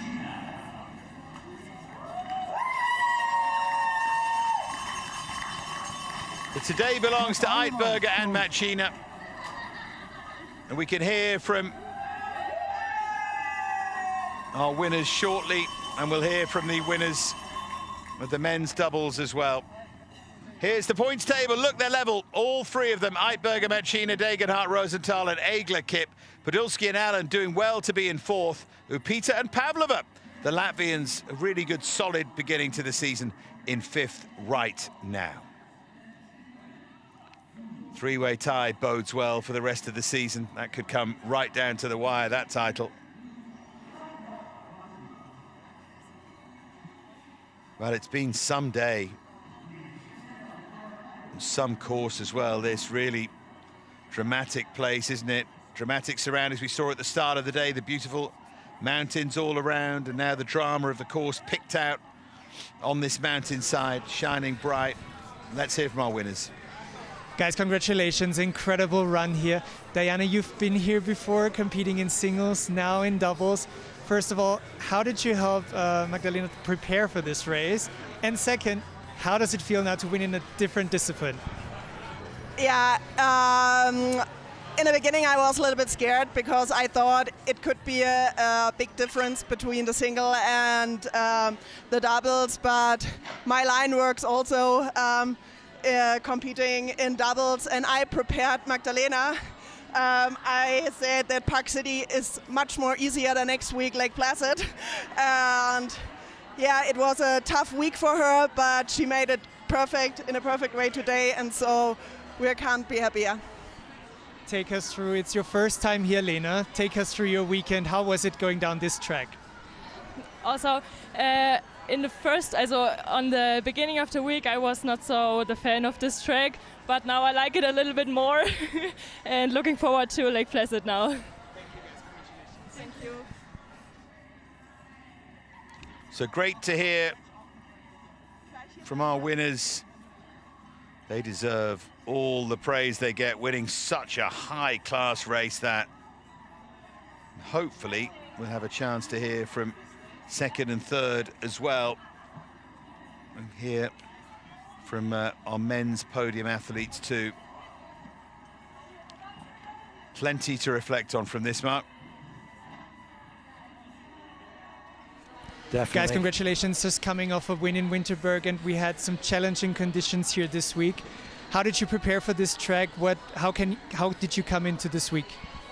Well, it was tough. We had such a short training week, just 2 trainings, and yeah, we tried our best. I think we had good start times today, and yeah, some mistakes on the way down, so I think it's fine that we got third, but yeah, still, yeah, fighting for it.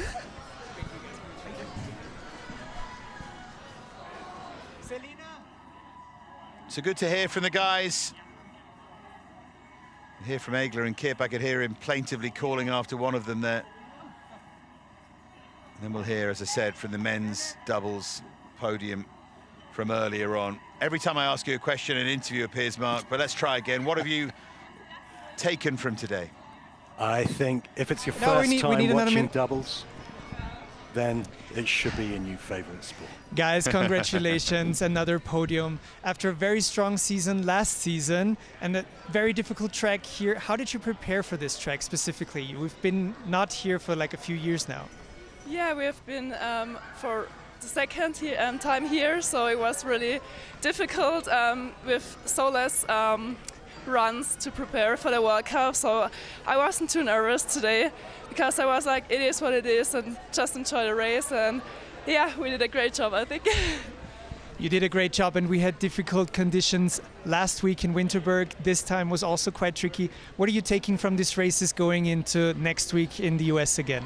I think you kind of learn a lot. We only had 5 training runs before this race, so we learn even more to get prepared in a fast time, and it worked very well. Thank you, guys. Congratulations. Yep, fairly consistent message. It's hard when you're not used to a course. They haven't been here since 2022. It's not like the necessarily European courses that they are so used to racing on. They're hard enough, but to come here and not be ready.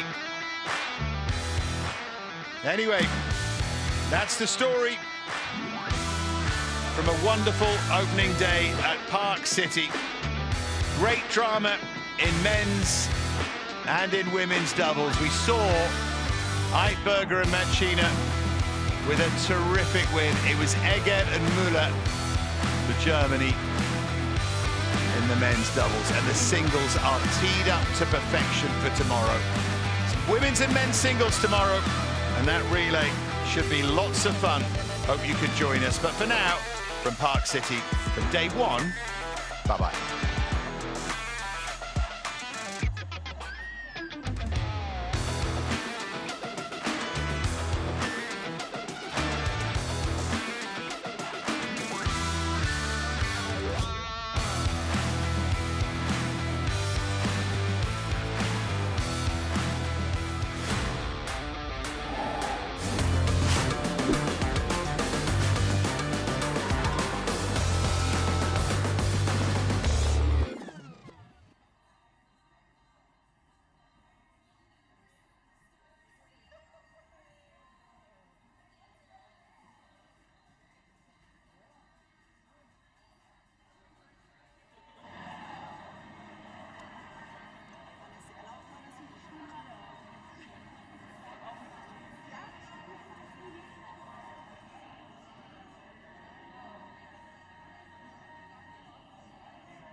Also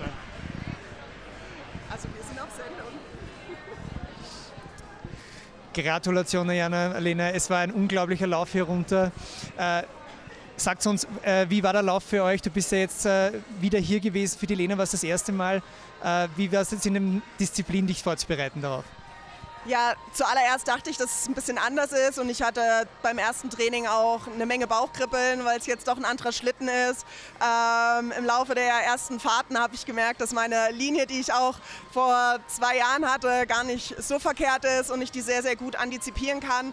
Für Magdalena war es das erste Mal. Ich habe sie gut darauf vorbereitet, habe ihr gesagt, dass ihr Park City noch besser gefallen wird als nächste Woche dann Lake Placid und ja, jetzt bin ich mal gespannt. Wir sind total happy mit dem Rennergebnis heute und haben einfach ein Herz in die Hand genommen und das hier runtergefahren. Wir nähern uns jetzt mit Riesenschritten Olympia. Ihr habt richtig gute Ergebnisse eingefahren. Was bedeutet denn das für euch für die interne Teamqualifikation? Ja, ich glaube, der Sieg heute war schon richtig gut und wichtig und wir haben auf jeden Fall jetzt gut Vorsprung, aber es kann immer nur was sein. Es ist nächste Woche hoffentlich das letzte Rennen für die Olympia-Quali und ja, mal schauen, was da passiert. Dankeschön. Schickt sie mal eure Teamkollegen noch vorbei? Die sind da. Ah ja, dann hole ich sie. Danke euch.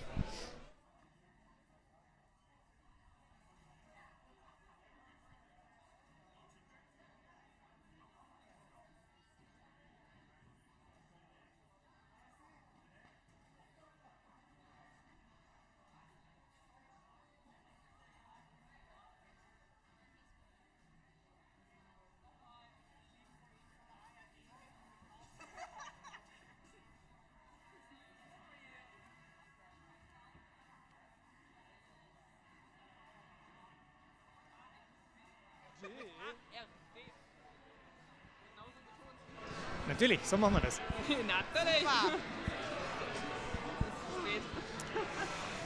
Gratulation an euch, wieder ein Podium hier auf einer recht schwierigen Strecke. Wir haben sehr viele Fehler gesehen, die auch im Training passiert sind. Es war jetzt nicht ein ganz klarer Lauf für alle. Wie seid ihr in die Vorbereitung rangegangen? Ja, wir haben uns die Bahn, glaube ich, komplett neu erarbeitet eigentlich. Wir waren zwar schon 2-mal da, aber das ist 3 Jahre her gewesen jetzt. Die Bahn steht gerade unten 13, 14, gerade nicht sehr schön. Ist ein bisschen tricky, da rauszutreffen. Haben wir heute zum Beispiel leider 2-mal nicht geschafft. Ja. Wir nähern uns jetzt mit Riesenschritten Olympia und jetzt haben wir 2 deutsche Teams am Podium gehabt. Wie geht es hier mit dem internen Druck auch um und was bedeutet das für eure interne Qualifikation im Team? Ja, also interne Quali ist natürlich sehr, sehr hart. Wir sind halt gerade in der Position, wo wir einen Rückstand haben, muss man sagen, durch das Testteam in Cortina auch. Ja, ist glaube ich nicht einfach, aber wir haben noch ein Rennen, noch ist es nicht vorbei. Ja, einfach weitermachen. Ich meine, mehr als das abliefern, was wir zu dem Tag bringen können, können wir nicht. Und dann schauen wir, was dabei rauskommt. Und hoffentlich wird es Olympia. Und wenn nicht, dann waren andere besser. Gratulation. So, now we need switch. All right.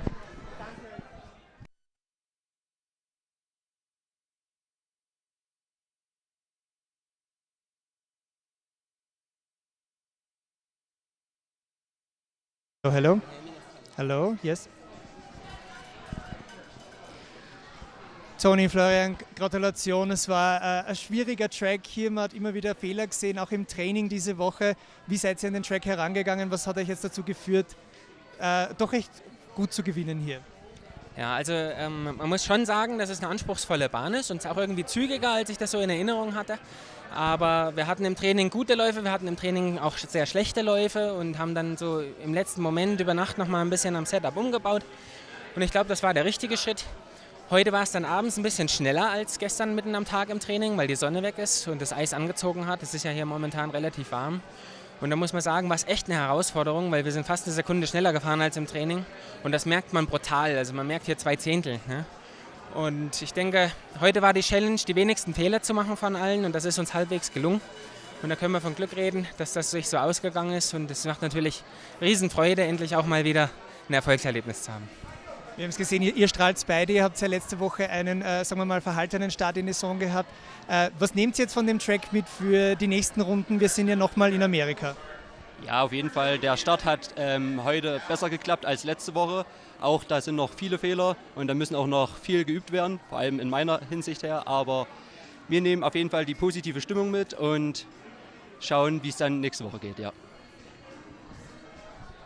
Danke. Im ersten Lauf hat das noch nichts bedeutet. Selina, Lara, Gratulation, wieder am Podium hier, starkes Ergebnis in der Olympiasaison. Wir haben sehr viele Fehler auf dieser Strecke gesehen, auch im Training.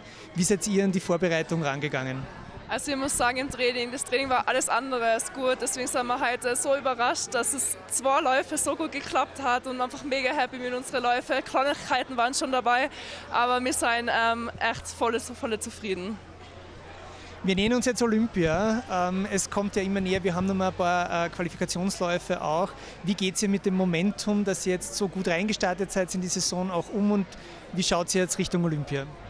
Naja, Olympia ist immer im Hinterkopf, aber jetzt sei erstmal die Weltcuprennen. Das ist dann noch Lake Placid haben wir danach noch und danach die Weihnachtspause. Und dann, glaube ich, wird es langsam schon kritisch mit der Nervosität, wenn es dann halt zum Jänner hin und dann wird es immer näher zur Olympia. Dankeschön. Danke euch Mädels. Danke.